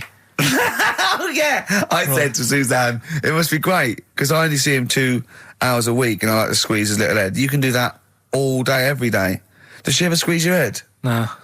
No? No. It's like that thing, though, isn't it? It's like when you work in a chocolate factory. You get sick of it, don't you? If it's there all the time. Yeah, she must think, well, I could squeeze that head any time I wanted. It's not worth it. I just, yeah. What about your Christmas? My dad, I'm wondering if you're turning into my dad, because he bought my mum a bracelet. He won't mind me talking about this, because he said you'll probably talk about this on the radio, and you're right, Dad, I am talking about it. He bought my mum a little gold bracelet, lovely gift, you know, it was a lovely thing, and she opened it, she loved it, and everyone thought, what a great gift, lovely gift. He wouldn't stop talking about it. He wouldn't stop talking about the gift he bought. He kept on grabbing my mum's arm and showing it to people. Look at that. Look at the gleam on that. The gleam! Steve, look at the shine on that. Look at the gleam there. Look at that. Gleam! And do you know what he said, the great thing about that's pure gold. He went, it's an investment. That's an investment, there. It's gold, you know, it's always worth something gold. I love that when people get a gift and it goes, an investment. I love it. But what, not only does it sort of take away any of the romanticism of it, but it was the way he constantly was talking about how great a gift it was that he bought. I haven't heard the word gleam for 30 years. Look at the gleam on that. The gleam. Look at that, look at the sparkle on that. And look at that, it looks like rope. That's what he kept saying, it looks like rope. It looks like gold rope. And he just can't. I don't know. I heard he disappeared. We were opening gifts. He went disappear. I could hear him in the kitchen going, thinking about that's pure gold. That Elaine, that's pure gold. I might melt that down. Yeah. John, next door neighbour. John, look at that. Look at the shine on that. That's great. That's brilliant, though. But it doesn't sort of undermine the gift a bit if you keep on droning on about how great it is. If people enjoy giving, that's nice, isn't it? And you got to, you know, what did your mum say? She loved it. She couldn't get a word in edgeways. That's a step up from a jar of coffee, though, isn't it? It is a step up, yeah. That's good. Oh. What about yours? I didn't get my mum and dad anything this time. No, because I'm always treating them anyway. Whenever if they need a few quid, if I can help them. Well, you are the gift that keeps on giving, Carl. No, but don't just go giving anything just for the sake of it. You know what I mean? Wait for the time that's right, sort of thing. Just because it's Christmas. Because... yeah, I mean, there's no better time, is there, really? No, I just was going to say my mum and dad didn't get me anything, but they did. What did they get? But, just some money. Mm. But, I'll get them something when the time's right, do you know what I mean? They always need bits and pieces through the year, so... Yeah. I'll look after them. Sure. But, it was weird being away on Christmas. Has anyone got caught onto the fact that, you know, they leave groceries in the telephone box near your dad yet? No, that's still going on. Is it? Going on, yeah. Oh, that's fantastic, isn't it? That is just fantastic. So when he needs a loaf of bread, pint of milk, just goes down. Does he ever give that as gifts? Now listen, are we doing the film thing in a bit? Oh. Got more prizes. Yeah. Is it better than Rockbusters? It's all right. I did it in a bit of a rush because I was only in yesterday, wasn't I? Sure. Well, yeah, if you take 3 holidays a year, then there's not enough time for the work. Me and Steve like to, you know, put our priority into, you know, doing the work, coming up with a good product, and getting a holiday when we can. You know, I haven't really. I'd love a holiday, Rick. You know, I love a holiday. But I don't do the holidays for me. It's for Suzanne, isn't it? She's the one who likes going away. With you? I'll just go, so I'll go with her, do me bit. When you were playing Game Boy, right, and you'd looked in a hole, and you were reading your book, what is she doing? She'll make things seem more interesting to me. Do you know what I mean? So, like, when we're at the Owl, and the bus driver said, you've got an hour here, I said, why have I got an hour here? I go to a funeral with someone who I loved in the ground and don't spend an hour around it. Why do I want to... Do you know what I mean? Why do I want to spend an hour looking in this? Wasn't that terrible when your auntie just shot up in all this magma? Yeah. That was terrible, wasn't it? That was the worst funeral you'd ever been to, wasn't it? But she'll I'll tell you, that would make funerals more interesting. If they just... It was a cremation and a burial. Yeah. You just put them in a volcano and they go 2, 3, here they go, whee, up to heaven. I was having a conversation with my flatmate about songs that would be inappropriate to have at your wedding, at your funeral. And Horny, surely is one. It, yeah, was what we were thinking. Really? Yeah, that was the first one we came up with. I'm horny, horny, horny, horny. That was the first one we came up with. Isn't Robbie Williams' Angels one of the... Yes. Biggest and ones. I think Wind Beneath Your Wings, Yeah. I think is apparently quite popular. Oh, yeah. Yeah, I play that on Auntie Nora's, can't you? Bit of Boston. Yeah. A bit of who? Busted? Boston, more than a Boston, feeling. right. It's much more than a feeling. Boston, more than a feeling. XFM 104.9. Well, another big moment here. We've had Rockbusters. Now we're going to have Carl's film quiz thing, isn't it? Yeah, it's a film quiz thing. I've done Planet of the Apes, right? Because one of the things we did in Lanzarote, went on this tour with sort of 3 northern blokes, and they didn't really know what they were talking about. Joking. You're joking. What? Northerners not knowing what they're talking about. You're having a laugh. No, they'd obviously sort of not had much luck here, right? And thought, let's go over to Lanzarote, buy some vans, right? Get people in it. We'll do a tour of the island. And whenever someone asked the question, like, what year did the volcano happen? They go, oh, we'll take you to the visitor centres. You can read about it there. So they never actually answered anything, right? So they were useless. But one of the things that they told us was that Planet of the Apes was filmed in Lanzarote. Right, okay. Right? That makes sense. A bit of it. Well, does it? Does it make sense? Well, what do you All right, mean, well, maybe does it was, maybe it wasn't. Okay, anyway. No, I mean, if they wanted to show sort of an Aaron, sort of barren, sort of post-apocalyptic sort of subject, choose where you went on holiday. Yeah. Obviously. Yeah, but when we were there, well, he took us to this sort of beach, and I said, "Is this where they did it?" And he was like, "Yeah." I said, "What? Right there, yeah." And I watched it, and I couldn't see where I was. Yeah, you know that if you watch a film from 1968 and you've been to the same place, you're not going to feature. You're not going to see you in the back walking along the beach. It's a new one, new Planet of the Apes. Oh, the recent Planet of the Apes. Yeah, that's what they said. Yeah, right. So I thought I'd sort of. Now that sounds a little bit more far-fetched. I'd have thought that was probably a lot in Hollywood. Yeah. Well, anyway, is this the current Planet of the Apes or the old one you've done? Current Planet of the Apes. This is the recent one. All right, there'll be a question at the end of it, so listen on that. Is this entertaining to anyone, this? I mean, just take the last 4 minutes of conversation. But seriously, Rick, who cares? I don't. Do you? No. I don't. DVD's selling well. Exactly, what do I care? All right, go on then. All right, so Planet of the Apes, question at the end of it, listen and win some stuff, all right? Hey, where am I? What is this place? Hang on a minute, I'll have a look. According to the Lanzarote guide, we've been dropped off at the volcano bit. Apparently there's 36 volcanoes here to be seen. I hope you don't mind my saying, but this is a waste of time. I know what you mean. Don't know why they need 36 volcanoes. Just keep one. Fill the rest in. Like a car park or something. Excuse me, guide. Why's the bus dropped us off here? What's so special about this place? Well, according to our holy writings, that is where creation began, where the Almighty breathed life in the time before time. Wow, it's amazing, that, isn't it? All this has been stood here for years and years. What about the coffee shop there? Is that old, is it? Well, nothing. You're out to rip us off. I raised about £4 for a coffee there. Always ripping people off. That's what annoys me with these trips. You get us in the middle of nowhere, we die of thirst. Well, I'm not able to do without. The reason I've come here, I believe this is where they did Planet of the Apes, innit? Love monkeys. Especially the ones in Planet of the Apes, because they talk and that. Talking monkeys can't exist. Joking, aren't you? Of course they can. Getting up to all sorts of stuff. I read about a monkey the other day who worked on the railway. Right, there was another one about a chimp that did a bank job and went off to Spain to sort of... Shut up! Oh, yeah. What is that? Little monkey fella. It's come from that little coffee shop. It's been serving coffee. Now that is worth paying £4 for. No, you're teasing him. I'm not teasing it, it's working, isn't it? It's serving the we want some coffee. Get us some coffee. I've heard about this. You can buy coffee that's been sort of hand-picked by monkeys. It's like Coffee Mate, except it's more sort of coffee primate, yeah? Hello, little fella. We want coffee. What do you mean, we? You're gonna have a coffee, aren't you? What else are you gonna do? Go and look at another 35 volcanoes?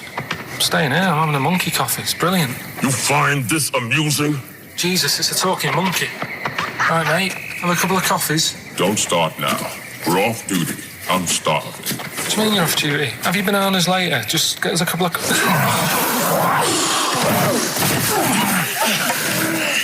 Right, I understand that you're tired and you've probably been on your hands all day. Just forget the coffee. You go and get some lunch. After you've got some coach, you lazy ass. You damn human!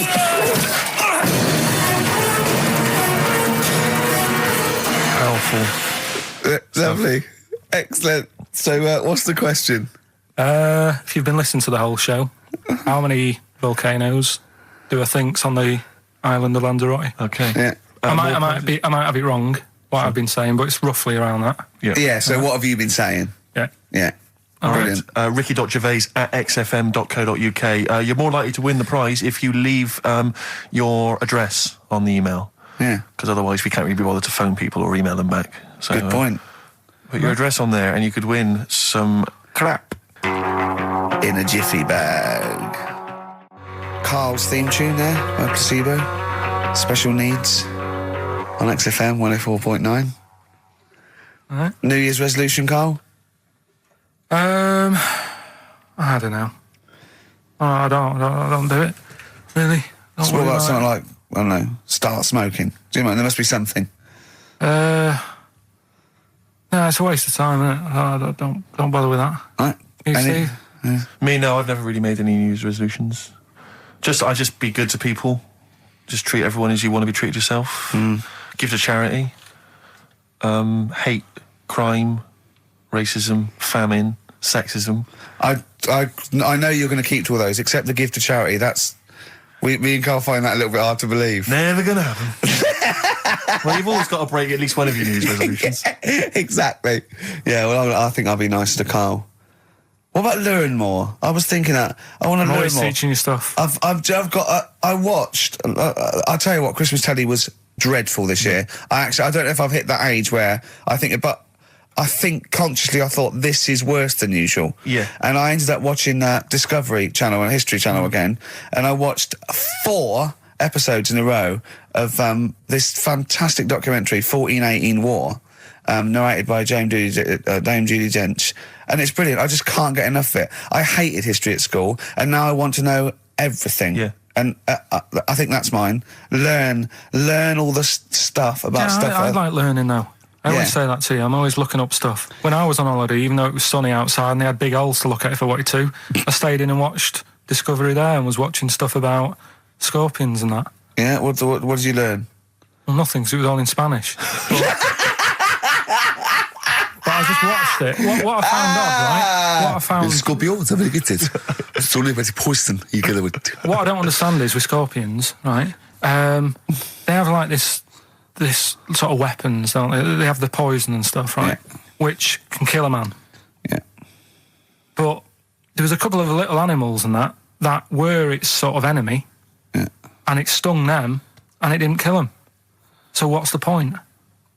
Well, firstly, not all scorpions kill a man. Some of them, This one did, they said. Yeah, well, they range from like bee stings to so much venom it can take down a horse on things like spiders and snakes and scorpions. So it depends.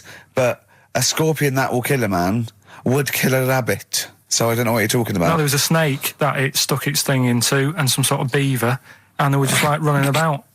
There's nothing funny about that, so why are we laughing? Well, the snake wasn't running about, was it? Well, it was slithering about a bit. Yeah. What was the beaver doing when the snake... Just sort of, I think it ate it in the end. What? Ate what? Ate the scorpion. Just wandered off. Well, it wasn't a beaver. There you go, There's you've no learned that. way it was a beaver. All right, an otter. This is what you've pieced together from a show in Spanish. Well, I'm just saying though, how come he can't kill something that small, yet there's someone on holiday that's no sort of danger to that scorpion. We're not going to harm it, right? And yet it can kill a man. So you say, but I don't believe it. Shut up, mate. Seriously, this is gobbledygook. Taught you something again, though. That's what I'm saying. No, what have you taught us, though? What is that? What is the fact that's come out of that? A scorpion can kill a man, but the beaver was dancing with a snake. Then you do that That's all the not time, a fact. though. That's put not a everything fact. Down. New Year's Eve taught him something, right, about dead people. No. You know, the things that taught me, I was saying you're talking shite. He says they found out your soul weighs an ounce. Your soul? Yeah. Your soul weighs an ounce. Right, who found this out? I read it. Your arsehole weighs an ounce. Yeah. There's no such thing. A soul weighs an ounce. You're talking drivel. All right. Have you got any monkey news? So what did they do? They measured. They weighed someone who was alive. And they will wait for you to die, then weigh you again. There was someone You've lost an ounce. Yeah, oh, so it must be your soul shooting off to heaven. It was someone who was really ill, and they said, we can't do anything for you here, but we've got a bit of an idea that we want to do. We've been wanting to do this. Stuck him on some scales. He said, right, you weigh 9 pounds and an ounce, or whatever, because he was wasting away. He died, 9 pounds. Right? Fine, well, that's proof if proof be needed. Nearly got to wrap it up. I think we've got to do the Rockbusters winner and give someone those lovely prizes. Monkey news, then we're out of here. We'll maybe come back, maybe do some Christmas specials. I don't want to make any promises. Right then, first one. Chewing breaks. Fishing for a dream. That's what we're fishing for, isn't it? We're fishing for a dream today. What's that mean? Poverty. I don't know. I don't know what I was talking about. It doesn't matter what you're saying, Rick. No one's listening. No one's listening. Well, we've got to finish anyway. Think about the fact that think how small our percentage of listeners is anyway. Anyway. And then you two are on stage at the moment. This is like broadcasting during Christmas dinner. This is the same. It's just on the hospital radio. Yeah. Yeah, exactly. Where everyone's got an iPod for Christmas. Yeah. On the ward. yeah. Well, we've just got. We're going to go through. We're going to go through now till 12:30, and I've got to rush off. I'm afraid to Live 8. Don't apologise, mate. When people see the glam that you're bringing to that event, they don't even care about the people introducing it. Comedians going, ladies and gentlemen, just get on with it. No, I agree. No, I've got a good joint here. Two blokes will get on with it. Bring on Madonna. But we're going to give it to them, Carl. We're going to go through to the end. We've done everything we have to do. Monkey news. The final monkey news of the year, possibly. It's been a joy.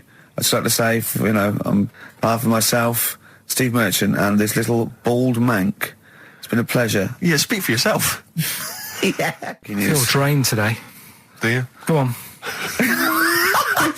This is the strangest radio show in the world. Yeah. Isn't it? Yeah. Because when we can do that, we can talk about this and go, I feel drained today. Just like he's not, like no one's listening. Because that's the sort of thing you say socially and no one listens. Like just when you're watching up, I feel drained today. It's rhetorical. Yeah. You're not expecting anyone, not even your loved ones, to go, oh really? They just go, that. But to do it live on air, no one's listening. What I mean is just give us a jingle. But the exactly. But the truth is, the contempt we have for our poor listeners is unbelievable. But the truth is, the listeners aren't listening, and we don't want to be here.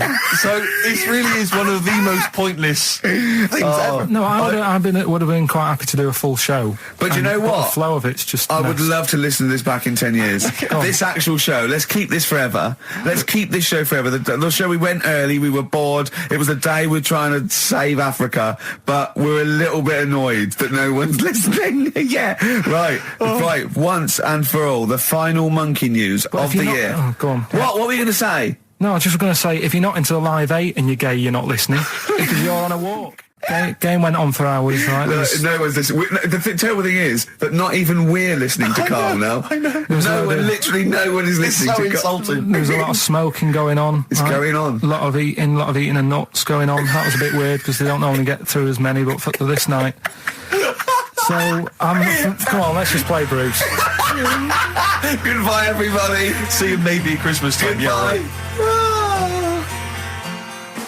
That was the record before us, and here we are, pre-recorded, because we did this a few weeks ago, because we're not here at the moment, are we? We're away on that. I'm Ricky Gervais, with me Stephen Merchant. Hello there. And Karl Pilkington. He's not actually with us. He'll be in some of the best of clips that will be coming up shortly. Yeah, this is just us, isn't it? This is just us. We did this. When did we do this, Rick? A couple of weeks back. Hold on, what is it? What It's the day? 27th today. Yeah, I enjoyed Christmas. I loved Christmas. I loved Christmas. I had a great time. What do you get? Loads of presents. So did and I. I'm glad they made it to number one. I'm really glad. Stroke, he, she. Yeah, I'm really glad that the pop idols, Cliff Richard, Westlife, made it to number one. Bo Selector. Yeah, just delete that. Yeah. Okay, well, we're going to play some of the best of, some of the greatest moments of the last 3 weeks. Yeah. Ever heard on XFM 104.9. What about this? Do you remember this one? Oh, which one is it? All right, so here's the first bit. When we were talking to Karl in the week, things we're talking to Karl is that you come up with something that's sort of like, quite innocent, and he goes, well, once, right? And you realise that it's comedy dynamite. He doesn't know it, but we want to go save it. And he let out, you were filling in a form, weren't you? It was all like your girlfriend thinking you're a div. And it's happened before, isn't it? Because she came home and you'd filled out a form to get a job once, hadn't you? Yeah. What was that for? Granada Telly. And on it... Well, let Karl explain. Yeah. You see, this is what annoys me with job applications, because rather than just saying, do you want the job and what can you bring to this business? Yeah. Do you want the job is a good one. Because the thing is... That's sort of the one for the boys. No, listen, right? Because if they say no, I don't think they want the job. Yeah, but listen. Go on. I mean, I presume with what you do, you have to take people on and stuff. What, in a fight, you mean? You know what I mean? Yeah. And I think it's more important that you're willing to graft and put the hours in. Sure. Than say that, you know, you did well at school. Yes. Sure. Because if I wanted to, I could have done well at school. Of course. I just didn't want to. Yeah. So where's this going? So you had the application form. So when it came to the qualifications bit and that, I couldn't fill them in because I didn't have my qualifications. And it was also asking about your languages. And I put down English quite good. English quite good. And his girlfriend came over and seen the form that he'd sent off. This was a copy of it. Yeah. And so she went, oh, you know what I mean? So that's what started, you know, the disappointment. So they're going to get that and think that you're not English. I don't think I've got it. It was ages ago. Right. How long ago was it? Oh, well, it was when I was still in Manchester, so 5 years ago. I don't think you've got to know. I think you'd... There could be a long list. I mean, there's probably a lot of admin problems in that organisation, but they probably... But what I meant by it is that I can speak English, but I don't know all these long words that people use all the time. Yeah. Oh, God. Oh, can I just tell this quickly? In the week, I'm talking to you now, the listener. Usually I don't. Yeah. Karl said, about embarrassing him on air and that, and he's worried about his education, and he was worried about not knowing long words. Like, we come up with any long words. And he said, no, I was scared, you were going to ask me something about, someone, and he's a Eastern European leader. His surname is Milosevic. And Karl said, so I learnt it this week, and learnt it so you can't catch me out in case you start. I said, what? And he said, he thought about it, and he went, Flobodan Milosevic. Got the surname right, though, didn't he? So what's his name? Right? What's his name? That's how Bill and Ben would address this leader. How would they have said it? Flobodan Milosevic. What's his name? Slobodan Milosevic. Yeah. Well done. Chris Campling did a review of the show. Right. And basically said that Karl Pilkington is a creation of Gervais and Merchant. Well, if only that were the case. He said he started off saying he liked the show. Yeah. He was excited. Said it was a good show. A lot of the jokes... I'm already questioning his critical faculties. Yeah, exactly. And basically said that we didn't contribute much, or seemingly didn't seem to contribute much, and we couldn't sort of like ad lib or anything. We just laughed at, particularly me, laughed at Karl Pilkington, who was coming up with some, quite funny stuff. Yeah. Right? But then he does a twist on it. He goes, but the thing is, we're the puppet masters. He's a created person. We've created the persona Karl Pilkington for our own amusement. Right. He bases this on simply that we talked about... What was it we talked about? The Chinese not aging well, and he heard him talk about that on my DVD. But clearly I say, Karl, remember when you were talking about that? It's a news, or remember in the week, and so he thinks it's all scripted now. Imagine if this show was scripted. I'd be ashamed. Yeah. If this show was scripted, I would send back the BAFTAs for the actual shows we've written, and I would say... I'm not having a go at Chris Campling. He's nice about our other work. He likes The Office, and he likes my stand-up and everything, and he likes the show, but he's saying... Because we're not spontaneous, we scripted this and invented Karl. So he's like, we've invented another Gareth. If we had created Karl, I would not have squandered a character that good on this poxy radio station. Absolutely. Also, does he know that we spend about 3 months on half an hour script? So how long does 2 hours of drivel? But the main thing is, as if this could be scripted, it's dreadful. It's shocking. Or maybe this is scripted. Hang on, you've lost me there. Let me just check the script. Maybe Chris Campling does not exist. Maybe I've made him up. I don't know what to believe. See, the name doesn't wash with me. What was his name? Chris Campling. Sounds odd. That's something that I made up, isn't it? Campling's almost like a joke. It's almost like a gay name, isn't it? Oh, he's a Campling. So I think this is scripted. Yeah. I think I've probably made this whole link up, and Karl is a creation. Campling, that's not a real name. No. I made it up. I should have come up with something better. Yeah. Sorry. Down to the River by Bruce Springsteen on XFM 104.9. So, that little fella in the Times thought Karl was just a puppet. We created him. He's an actor. What's his actor's name? Brent Hogwell. we got him from Spotlight. Brent Hogwell. This stupid, dopey Mancunian accent, he just puts that on every week. Yeah, exactly, yeah. Yeah, he speaks rather like Hugh Grant. Yeah. And we just got this whole world around him. We set a whole... What do you think about that? He had his head shaved, especially. Exactly, yeah. So, yeah, would he think that, maybe if he's looked online and seen me head, and he's noticed how round it is and that, does he think it's sort of been... morphed into that shape just for the show, just for 2 hours on a Saturday? Yeah. You spend 5 hours in prosthetic makeup like John Hurt in The Elephant Man. Everything about him was made up. Yeah. We created him, because I remember coming up with Auntie Nora. Oh, yeah. You said, Rick, we need another character. I said, what about giving him an Auntie Nora? Doesn't sound convincing, I said. Yeah, and you said, what is it about? I said, well, I don't know, she farted for 5 minutes and she's got a fanny like a split tennis ball. No one's going to believe that. Yeah. Oh, that brings us neatly... Well, let's put that to bed now. So, Chris Campling, but honestly, we do not script this shambles of a show, and Karl Pilkington really is like this. If you want, you can meet him. I'd love to send Karl for a drink with Chris Campling. Can we do that? And then he'll eat his words. Chris, if you're listening, honestly, this isn't a stitch-up. As I say, I'm not having to go at you. It's a very well-written article. It's very, very fair. You're just complimenting him on his grammar. Yeah. It's a very well-written article. No, I'm saying we're not having to go. Beautifully. It's not like he snagged us off. I would just love him to meet Karl Pilkington. People in the street come to me and say, is Karl like that? And I so want them to meet him. Yeah. Or maybe he can send in, if he's online, he can send in 5 subjects for Karl to talk about that we couldn't possibly know about, just so he knows that we just really do throw things at Karl and that drivel comes out. Imagine if it was scripted. What?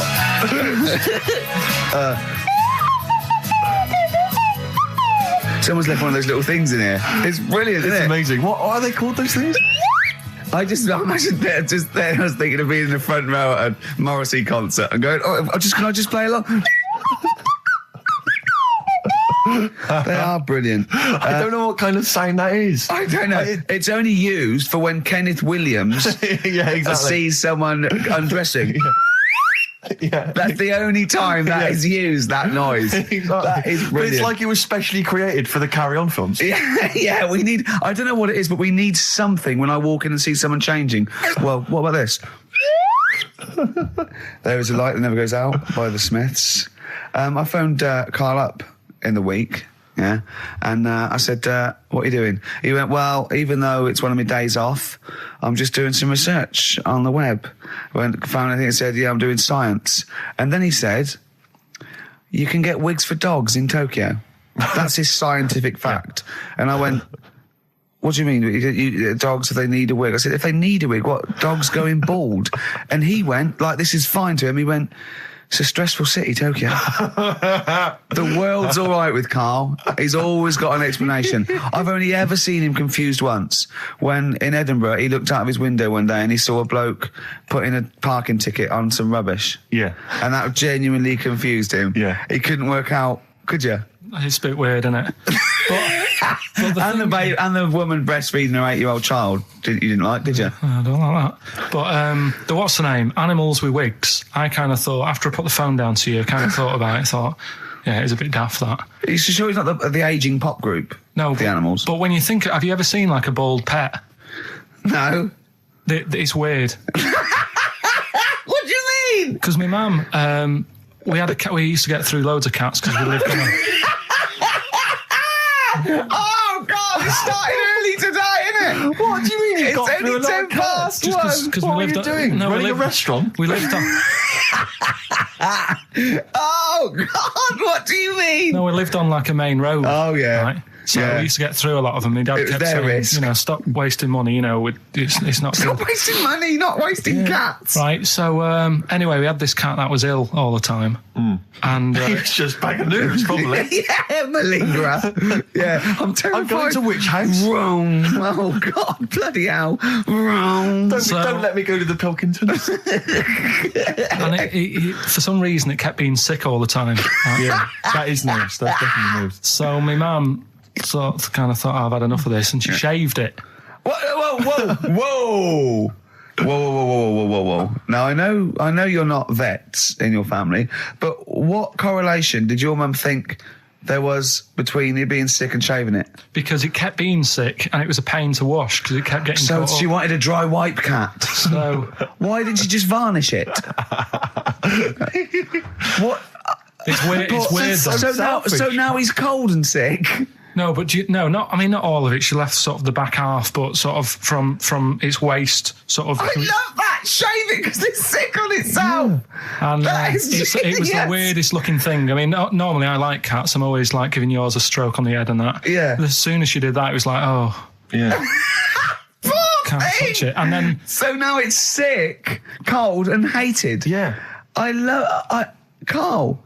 It must have, I mean, the other cats must have been taking the mick out of it constantly. It's just making things worse. Did it get, I'm hoping that it got run over and was put out of its misery. no, I think it got all right, that one.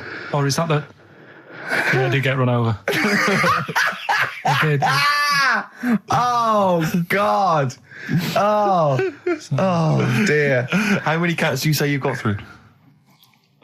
I'd say whilst I was living at home, I mean, it's still on the increase even though I'm not there. So whilst I was there, probably 5. God. Wow. Oh. Yeah. And were you upset each time, or you just got used to it? It's one of them things, isn't it? Like I've said before, when you first see something, it's a bit of a shock. Do you know what I mean? It's like the Elephant Man or whatever. Yeah. First time you see him, it's that sort of, oh, look at that. Do you remember the first time you saw Steve? No, I'm not being funny. Do you remember the first? Yeah, but I've said this before. It's always, then you get used to how people look and you don't... No. I'm going to burst. You have to play a record. No, but... Because I just see Steve's face. No, but I've got used to it. Shut up. This is XFM 104.9. I'm Ricky Gervais with me, Stephen Merchant. You're listening to the best of, basically, Karl Pilkington. Just check, because there are rules in place, aren't there? Yeah. There was a big bust up in the week. I'm only allowed to wind him up. I'm not allowed to wind him up socially now. I'm not allowed to... What am I not allowed to do socially? I think squeezing the head socially has been crossed off. Right, okay. And I agreed to that because it got to a head where, you know, Carl was really upset and he was thinking of just giving it all in, weren't you? Yeah. Yeah. Why was that? Because you were just winding me up too much. Yeah. I mean, do you want to bring it all up again? I don't mind. What was I doing? It was just... I mean, I should say now that there was a conversation where we were all sort of really walking on eggshells. It was frosty. It was a conference call, and Carl was on one end. And I'll tell you, I was very much a media. I was very much a UN mediator. What do you think of that, Carl? It was difficult to sort of keep it serious when I'm saying stuff like, I'm sick of you putting a Burger King bag on my head. Do you know what I mean? Yeah. There's a part of me that's like, I can't believe we're doing this. What I like about it is that I'm laughing and going, well, I won't do that anymore. And he's going, you can still do it on air. And like today, I came in, I went to squeeze Eddie, went at 1 o'clock. I love those rules. Yeah. I love those rules. Well, between the hours of 1 and 3 on a Saturday, you can squeeze his head, you can put a Burger King bag on his... I can't wait. It's terrible. Oh, but dear. that all started last week as well, really, because I got in a bit earlier to do an edit for you on some track that had swearing in it, right? Yeah. So I get in early, he comes in, first thing he does is go to sort of squeeze me head. And my reaction was, not now, do it later. As if it's all right to do it later. Yeah. So that's kind of what made me think this isn't normal. We should just point out, when we say squeezing your head, what exactly does that mean? I put my hand on the front. I do 2 experiments, right? Yeah. One is the side, because you can crush an egg sideways, so I think that's more dangerous. Right. And I actually put my elbows out, and I pressed like a vice, and I really go for it until it really hurts. And the front one it shouldn't hurt so much. If my experiment's right, I don't know. Well, it was all this that sort of, built up. Sure. And the research that you're doing there, Rick, is that going to be available online at some point? Well, that was the problem. That's what I was saying to him, because it kind of started last week. Well, it's been going on since we've known you. Yeah, really? Yeah, but I just upped it last week. It got out of hand a bit. I upped it to when I think it got to ahead on Thursday when I filmed it. That was it, yeah. That's right, yeah. I brought in a cameraman to film me torturing him, and there was some people from the 6th floor being shown round. Yeah, some management and that, showing probably clients round, sort of, they've probably been on all the different floors, same what all the different radio stations do. Fox. This is XFM, the sort of this sort of noise going on. Yeah. You see them all look down and saying, don't do that, right? Sure. They might want to spend a load of money. Yeah. Right? Yeah. And he's doing that, he's wrestling with me, he's filming it. So that's when I just thought, It's mad, isn't it? And then when we were having the argument on the phone, I was saying, has this been some sort of experiment? Yeah. He did. He said that, and of course I lost it. Yeah, but it's all good now. Do you want to squeeze his head before we play the next record? I won't at the moment, because we've got to get on. It's not right, and that annoyed me as well. Because I was trying to find out where he was going. I was filming him. I was going on waiting for Karl. Told Johnny he's meeting a mate at 6, which annoys me on 2 counts. And I'm just doing it to the camera. So I'm gonna follow him and just turn up and go, all right, where you been? But then when I came in, he went, I'm meeting a mate, and he told me where it was. So I told him that spoils my fun. Of course. Because you'd want to just track him down. I don't want him to like it. Yeah. Which is pulled the rug under my carpet now that he's going to let me do. Do you know what I mean? It's just, it's a little bit annoying. Right, is this talking about diets and stuff, right? Go on. They've come up with a drug that, they tested it out on a mouse, right? They said, it's a problem. Weight is a big issue in the world, and, a lot of people are depressed, and that, probably like Rick Waller. Well, I'm depressed looking at Rick Waller. Well, Oh. I mean, you could sort out Rick by, Jono is an old man, he's got loads of money. He's not old. No, but he's getting on a bit, right? He's about no, but my hang on a age, minute. What I mean is he does his own shopping, right? So I bet it's hard. What do you mean? Because he's like, how old is he? 35. Right? He's got loads of money, he does his own shopping, so when he goes to the supermarket and he passes, the sponge cake section, it must be tough when you've got loads of money to burn that you go, just one more. Yeah. One more. Look, we are getting close to libel here, I think. No. I'm saying how it is, because I've tried losing a little bit of weight. Have you? And it is difficult when you're in Waitrose and you see a little chocolate muffin and you think, well, one more and I'll do without. Do you like a little chocolate muffin now and again? Yeah, right. Is that your favourite thing? So the thing is, let him finish his point. So the thing is, right, now with Rick, he lives at home with his mum. So why doesn't his mum just say, I'm going to buy less this week, and if you eat it all, you're not getting any more? Yeah. That's sort that. Does he live a with his mum? sharp shot? I bet he does.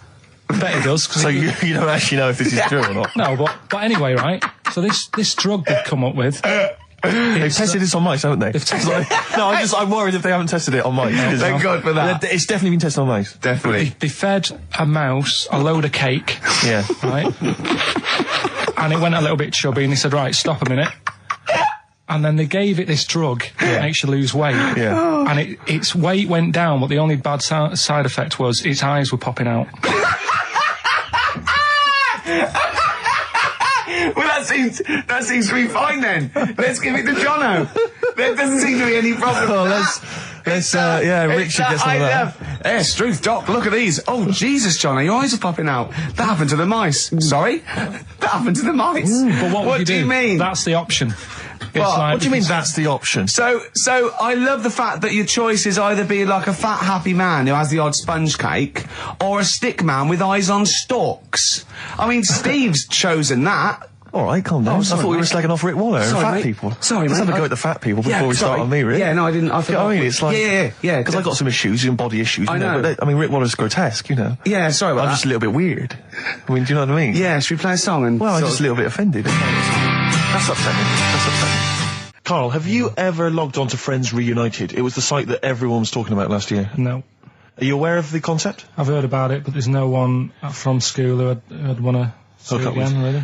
So basically, for those that don't know, you have to log on to his website, and then you can it helps you track down your old schoolmates if they've also logged on and stuff. And we took the liberty, really, of looking on the Friends Reunited site and typing in your school and trying to track down any of your old mates. We didn't get in touch with any of them, don't worry. We didn't do that. We're not going to surprise you with them now. No. But I was just interested to know, like, some of your thoughts on some of the names that I could run past you. I mean, these are people from your year. Just tell me if you recognise the names. Sarah Morris? God, yeah. Remember her? Go on. You're grinning. What's the thought? Go on. No, just, she was alright. She was a popular one. What does that mean? She was nice. Yeah. Okay. Okay, what about Darren Buckley? He was one of my best mates. Was he really? Yeah. Seriously? Yeah.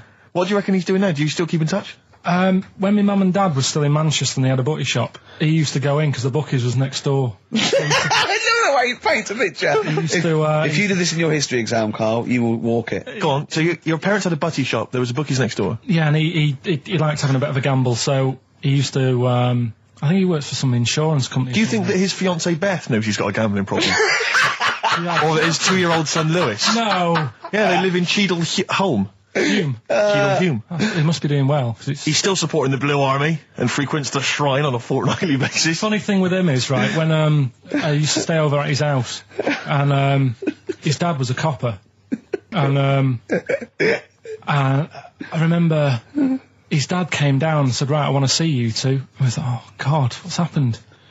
And got us round the table. And he said, do you know much about drugs? So we were like, what's all this about? So he goes, you know, they're not good for anyone, you know, the stupid thing to get into. And we're like, yeah, we know. And he went, you know, do you? We said, yeah. He said, what's this then? And he'd found something in his bedroom, and it was a Skittle. What, the sweet? Do you know little sweets with the S on it? And oh, really? Drugs. Yeah. So he said, well, yeah, it's a Skittle. Yeah, I know what it is. Oh, he was bluffing like that as a slang word. Yeah, he thought because he was a copper, he probably had to be down with all the terms and that. So we said, oh, it's a Skittle. And he said, yeah, I know what it is, but what's it doing in your bedroom? Oh. It was like, no, it's a toffee. So, Darren there. Yeah, I know, it's a toffee, it's a squib, it's a, yeah. Well, do you know what happened to me on the way in? Go on. A homeless person called me a dickhead. How did he know? Do you know him? Is that what? He's like the local big issue fella. Oh, yeah. Yeah. And he knows me, he sees me walking up and down the street. Oh, that's how he knew you. Right. So, normally I have a bit of a chat with him and that. And I walk past him. And, you know, I can be a little bit cheeky with him, because I've been cheeky with him in the past with stuff. You pinched his arse. No, just, you know, saying stuff like, God, you're always there, I mean, you got home to go to, and stuff like that. Yeah, no, just breaking the ice, No, but he knows, and he'd laughed at that, right, last time, so I thought I can be a bit cheeky, right? So he goes, do you want a big issue? I said, nah. He said, come on, I've got loads of them, right? So I sort of said, when I was a kid, and I used to do a free paper around the free papers one, I said, just put them in the bin and go home, right? And he went, yeah, but how am I going to get any money doing that, you dickhead? You see, I can see his point. He is homeless and having to sell newspapers to get 50p or a quid or whatever. Yeah, and sometimes I treat him, right? And today I didn't have any money. I had a takeaway last night, and I normally give them a quid, and I felt bad not being able to do that because I didn't have any money on me last night. Right. I couldn't look him in the eye. Did you explain this to the homeless person, the traumas of the takeaway without the tip? Did you explain that, you know, you've had it hard as well? I go, look, you don't. I had food delivered to my warm flat. Yeah, it was a nightmare. You don't know what that's like. You don't know what the trauma is because you can't have food delivered to your flat because you haven't got one. So please don't look at me like that. You should have said. But most people ignore him. At least I gave him a bit of acknowledgement and sort of... took the mic. Yeah. I didn't think I was. I just was being friendly. Yeah. No, I know. You got to be careful with the homeless because this is true, and this is you know when the clocks went back recently, so you got an extra hour in bed. Yeah. And I was at Cash Point with a friend of mine, and there was a homeless person sat by the Cash Point, and you know we would get some money out, and she said spare some change, and my friend thought, oh, he's a bit awkward. He's just trying to make conversation with her. He went, oh, clocks go back. Extra hour in bed. Oh no. I gave her 2 quid. I felt so bad. He didn't do it intentionally. He didn't realise what he'd said. Just making conversation. It's tricky making conversation with the homeless because there's so many areas you've got to avoid. You know, what was on the telly. Yeah. You know. Although I get recognised by homeless people and think, are they? I don't know where. Well, you got to remember that's very much your demographic, Rick. Yeah. You know, people who watch TV through the window of Dixon's. In Dixon's. Yeah, there was a big lasers on. Yeah. Well, they can smell the alcohol on you. They think you're one of them. You're listening to the best of, basically, Karl Pilkington. Right, Carl. She's a girl and I'm a man. Good that, innit? On XFM, 104.9, Ricky Gervais, Steve Merchant, Karl Pilkington. As ever, Rick, there's always someone who steps in to defend Karl. Okay, what is the defence? Here's an email from Scott Coomer. He says, Karl is actually right. I've got an A-level in statistics and probability. It doesn't matter how long they have and how many monkeys you have. You cannot guarantee they would type the complete works of Shakespeare. Infinity makes it probable they would get it right, but not definite. Yeah. Well, yeah. Yeah. That's what I was saying. No, you weren't saying, Karl. You don't understand it. Infinity sort of sorts it out. That if they do anything, they nearly do everything, won't they? No, I mean they'll give it a good shot. No, that's not the point. But the I'd point be is surprised if they did one page right. Right, listen. It's not to do with consciousness. It's not to do with them aiming. They are just bashing away at the keyboard. It's like they're used to show that there isn't consciousness. They chose the chimpanzee because it can type, presumably, hit the keyboard. It's because they hadn't come across you at the time.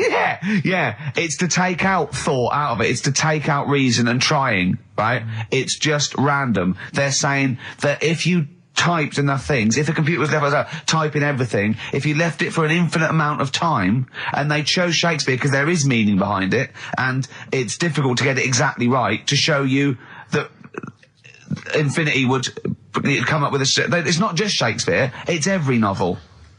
It's everything. Fairly eloquent there from Gervais. A quick riposte, please, from Karl Pilkington. No, I'm just saying, what I don't understand, if it hasn't read it, then how does it know where it's going?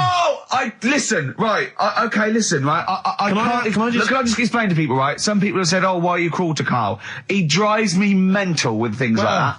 What do you mean, let me just take a breather. How do I do your editing? He keeps coming in the week. You know that I work here properly, in the week, don't I? Yeah, I've got a proper job, should be 9 to 5, but I normally get in at about 8 o'clock and work. A lot of people getting 8 o'clock. Working hard, trying to do my job. 3 times this week, I've been rushing around. I walked past my little studio. He's sat in there, all right? Now, because I've got this sort of job, I can get away with it. I said to him, if I was a doctor, would he keep coming to me practice? If you were a doctor, there'd be severe problems with the NHS. Imagine that. The standards would have lowered so much if you can arrive at the hospital you're a doctor. Pop in, I'll go to lunch, don't we? We have a little lunch break, don't we?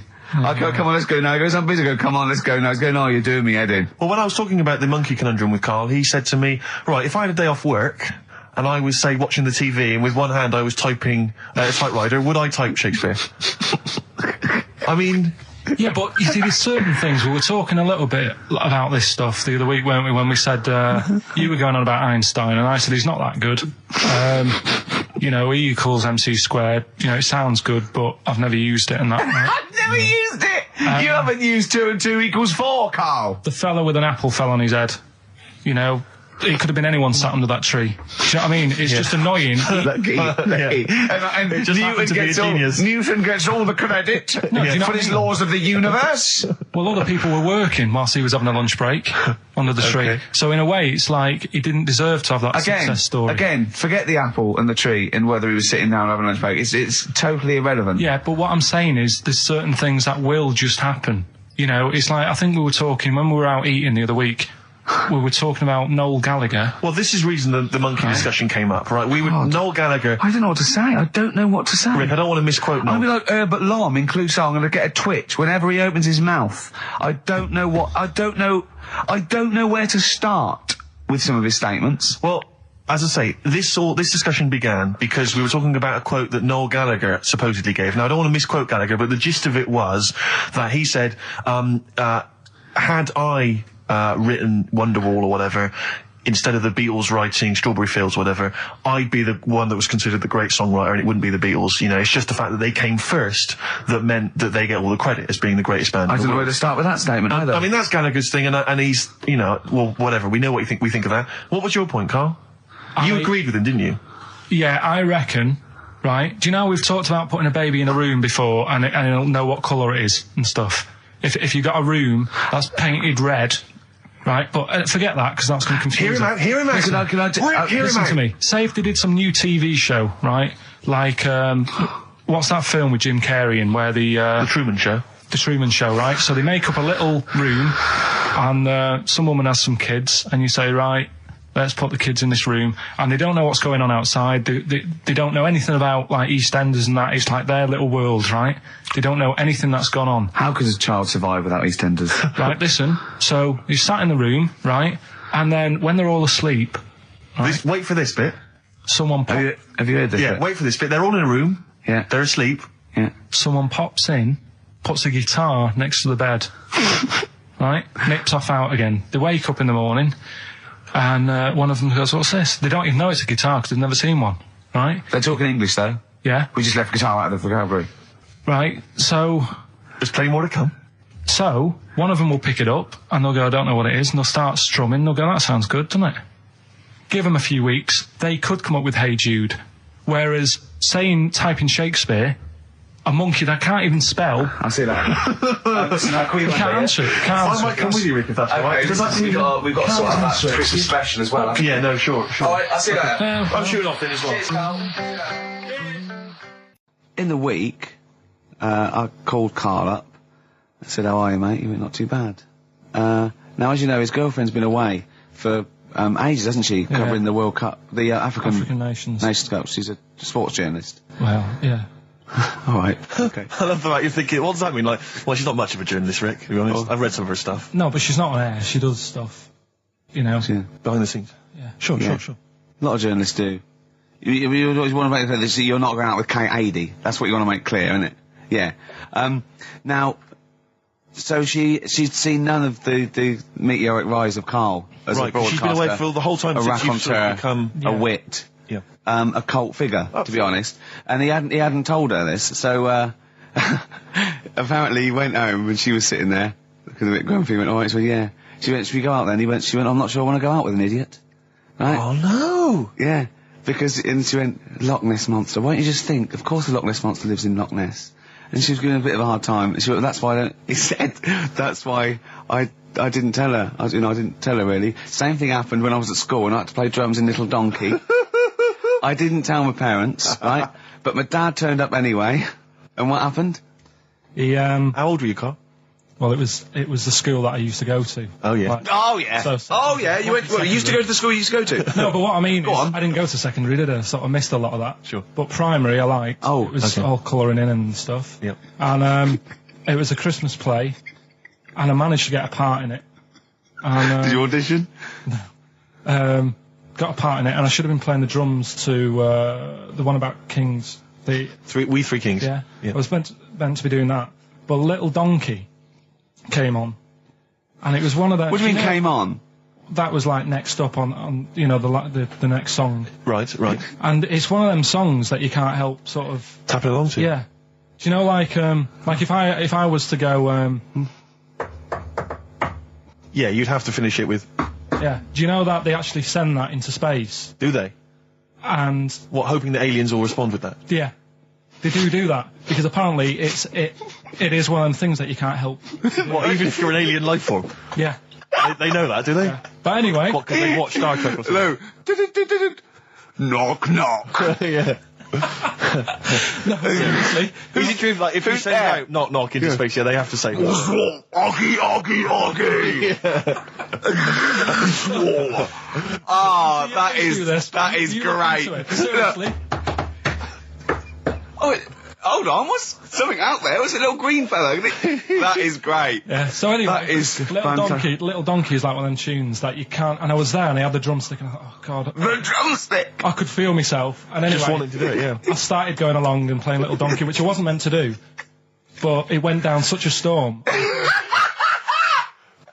What, were there people like parents and that dozing off, and then suddenly they heard your version of Little Donkey, they thought, wait a minute, now it's really picking up. What do you mean? I'm glad we paid £1.50 for this. What do you mean it went down such a storm? I'm going, hold on, was it like when People have Ringo... lighters in the air. You know, like when Ringo joined the Beatles, now Yeah. going, boo, Pete Best, and he went... Yeah, And they went, whoa! Oh, No, God. but the teacher just said, oh, it went down really well, you can do that again tonight, Right. when you're in it again. But anyway, so my dad was there, and... And you hadn't told him about this performance, so no, I he never just did. turned up I off never his own did. back. I never took the letters home and stuff to No. show my mum and dad, because it just put me off. So, anyway, he turned up, don't know why, he must have heard from someone else's dad. Yeah. He turned up, and he swore about me, which... Did he? I don't... Could you use a word that's allowed to be said? The word? Of course it is. Right. If you got a kid in the car or anything, you can turn it down now. Yeah. Right. But he said, there was a guy stood next to him with a camera, big video camera, filming it, and he said, "Yeah, film it, but try and avoid getting the twat in the hat in the shot, because I had one of those porters, you know, the little round pork pie hats on." Right. This is so sad. What was this a nativity play? It was about Jesus and stuff. Yeah, well, there was a porter there helping him with his bags. Of course there was, I forgot. I mean, Mary and Joseph, they got there. Yeah, because it was the hope, you know, because the inn was full. Yes. But I think the porter doubled up with the inn and the stable. Right, that was nice. So he carry bags over, yeah. Yeah, no, so yeah. You're right, though. I don't know why I was wearing one of them, but I was. And and your father said that. And how did you know your father said that? Did you hear it? About it later. Oh, he told you about it later. Yeah, I was talking about stuff I'd done at school, and he said, "Oh God, remember that?" And I spoke to him the other day about it. Right. And yeah, oh God. Shame. So that was the end of your sort of drumming career, really? Because it could have been. I mean, you know, the audience loved it the night before. Yeah. You could have been on, who knows, a whole new world for you. Yeah. Have you done any stuff? I've never drummed. I wish I had, man. That's a movie story, but and that's why you don't tell your mum and dad don't know you on the radio, do they? Think when they were down the other weekend, they had to come in here. I just said, "Oh, just go in and press the buttons." Because they could listen on Sky Digital, couldn't they? They could do. But you wouldn't want that, would you? I don't want that. No. Play a record, and I want to talk to you again a little bit about this later. Yep. Right. This is the Best Of Show on XFM 104.9. I'm Ricky Gervais, with me Stephen Merchant. Yes. I hope you're enjoying the Best Of. Bit of David Bowie. When's that ever at anyone, Steve? Never. Lady Stardust off Ziggy Stardust and the Spiders from Mars on XFM 104.9. I'm Ricky Gervais, Steve Merchant. Karl Pilkington is in the middle of educating me. Educate me. Did I tell you the time when the doctor said I was going to die? All right, keep talking. Right, ages ago, must have been about 15, right? And at lunchtime there was this. We used to have a choice of stuff to do at lunchtime, right? We used to have like a burger place that had an arcade machine in it, right? So we used to go there and play on that and have a burger. Or there was this baker's, right, that my mum worked at, and did great cakes and stuff, right? So she used to like bring some home and that, but she couldn't always bring them home every night because, you know, they'd cost money, and she used to get them for free. And they used to say they'd rather chuck them away than give them to the staff because there's a chance that the cream might be off. Right. Right, so they used to chuck them round the back. So I used to go around the back with my mate and eat a load. Brilliant. Eating out of bins. No, it wasn't out of bins. They were still in trays, but they just stacked them up near the bins, right? So this got out. I mean, it used to be chocker. Once the school found out, everybody used to go there, and it'd be like, well, have a cake. The headmaster crawling through, fighting the kids off. Right, so I'd have, like, you know, you just eat, I don't know, 6 jam donuts or something, and then you'd spend your dinner money on the arcade machine. Brilliant. Right? So it was a good afternoon, really, right? So you'd do that, and this one day I must have had 6 or 7 jam donuts, a few Congress tarts. What's a Congress tart? I love them. I can't get them in London, right? So I'd have some of them. And if anyone can get a Congress tart for Karl in London, please let him know. So anyway, this day, that was just a normal day. Do you know what I mean? You'd twice a week, you'd have a load of cake. In your life, yeah. Yeah, so normal day in your life. Were the frog boys there with the webbed hands and the big heads? And the horse in the settee? Yeah. But the day after one of these days, I had really bad cramp in my belly. Right? Okay. I was like in agony, could hardly walk. So I said to my mum, you could hardly stagger to the free cakes. So I was in absolute agony. I said, I don't like doctors, but you'll have to get a doctor in because I don't know what it is. I can't walk. She gets the doctor round. I won't say his name, but he said, well, doesn't look like he's got long left. Blimey. So I was a bit like, hang on a minute, I've only had a few cream donuts. Yeah. My mum was panicking. Sure. He went. My dad came in from work. She said, something's really bad with Karl. I think it's serious. You know, the doctor said he ain't got long left. So he said, what? He said that and just left? So she said, yeah. He said, I'll have to call him then. So he called him up, said, what's all this about? You know, Karl hasn't got long left. How long's he got? So he goes, I was only messing. It's just had some bad cream. Can you believe that?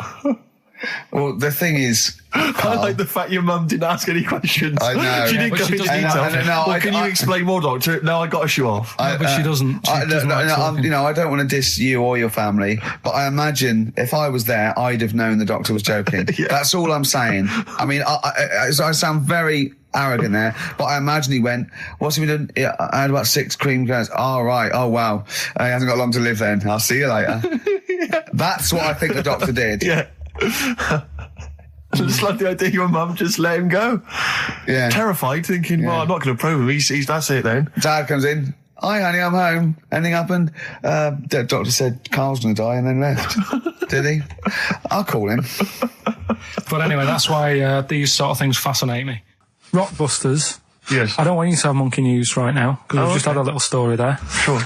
You don't want to, don't want to go too far. Yeah, go on. So we'll get Rockbusters out of the way. Have we got a winner? Come on then. It worries me that we've had very few entries. I think that even your mental fans aren't getting these, which is really worrying. They must be terrible clues this week.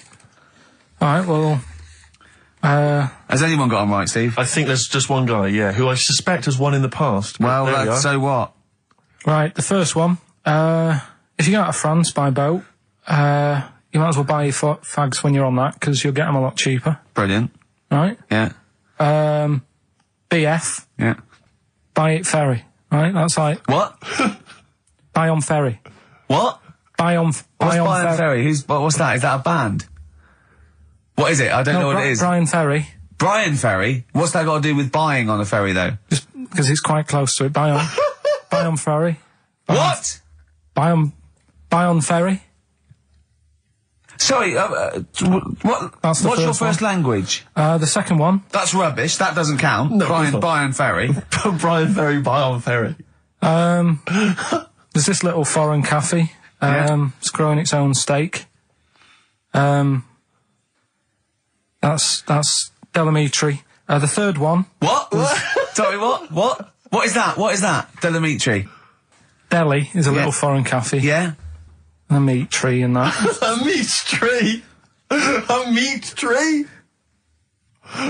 What were the initials for that? Just D for that. Just D for that? Yeah. So not DA? So you didn't even give them a chance to get the group? Well, they got it. Well, no. No, they didn't. Right, it's the end. Go on, right. Go on. Delhi meat tree? Delhi meat tree. One word. D. Or any letter. They're growing their own. M's in it. Go on. Okay, so Bayern, I love Bayern Ferry. And Oxford Music was brilliant. I love Oxford Music. Go on. Can I just point out, Rick, that we've had David Bowie?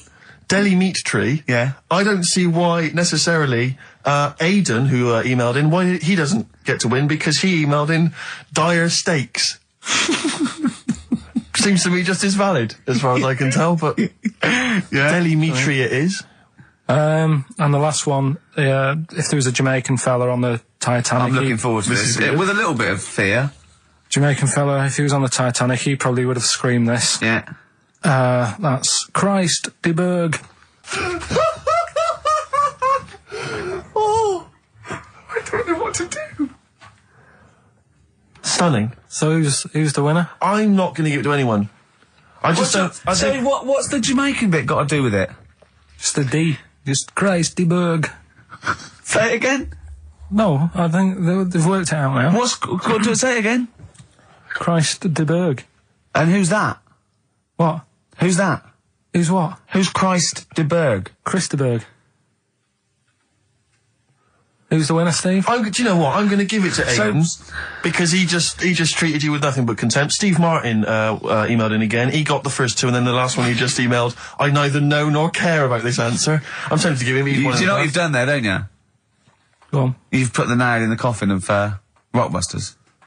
I warned you for 3 weeks, and you sort of bucked your ideas up for a little while. But Christ de Berg... Those are the worst you've ever done. The worst... Delamitri. So, and... didn't it just put D, and then Bayern Ferry. Bayern Ferry. Bayern Ferry. So, is that it then? Aren't we doing it anymore? Play record. Aren't we doing it anymore? I'm ashamed. You're an idiot. Are we doing it anymore? I'm just going to keep saying you're an idiot. Play it a Are record. we doing Carl, it have you learnt nothing from Dr. Fox? Yeah. That's another Sony out the window. Aren't we doing it anymore? What, you need to start working on it now because they're so good. You need to start working now for next Saturday. Aren't we doing it anymore? Just, I don't know. Aren't we doing it? Me and Carl went out, right? With me and Jane, Carl and Johnny and Gigi, wasn't it? Gigi, Is it important who went? No. Okay. But we're walking down the street. Carl was there, though, and he can back me up on this. We had a curry. We were walking back, and this little funny homeless fella, didn't he? He, I got to tell it before I go, didn't he? Yes. He came up to me, right? And he recognised it. And he came up to me and he went, he said, I've just nicked 5 of your DVDs from HMV. And he shook my hand. He was so happy with it. And I went, right, excellent. He went, all I do is I just swing the bag over the top. Like that when I'm going out, and he had a bag full of DVDs, didn't he? And he was so pleased to tell me that he'd stolen. That great. He said they're going like hotcakes. Yeah, he said they're going up. Of course they are. Yeah, you're nicking them. I know. We get paid for them, though, don't we? So not the stolen ones. Don't we? No. What do you mean? Did you sign them for him? I know you were, you idiot. What? So he just nicked 5. Yeah. Well, Yeah. And you say he was homeless, was he? Well, he don't know. Maybe. No. Surely, how would he have seen the show?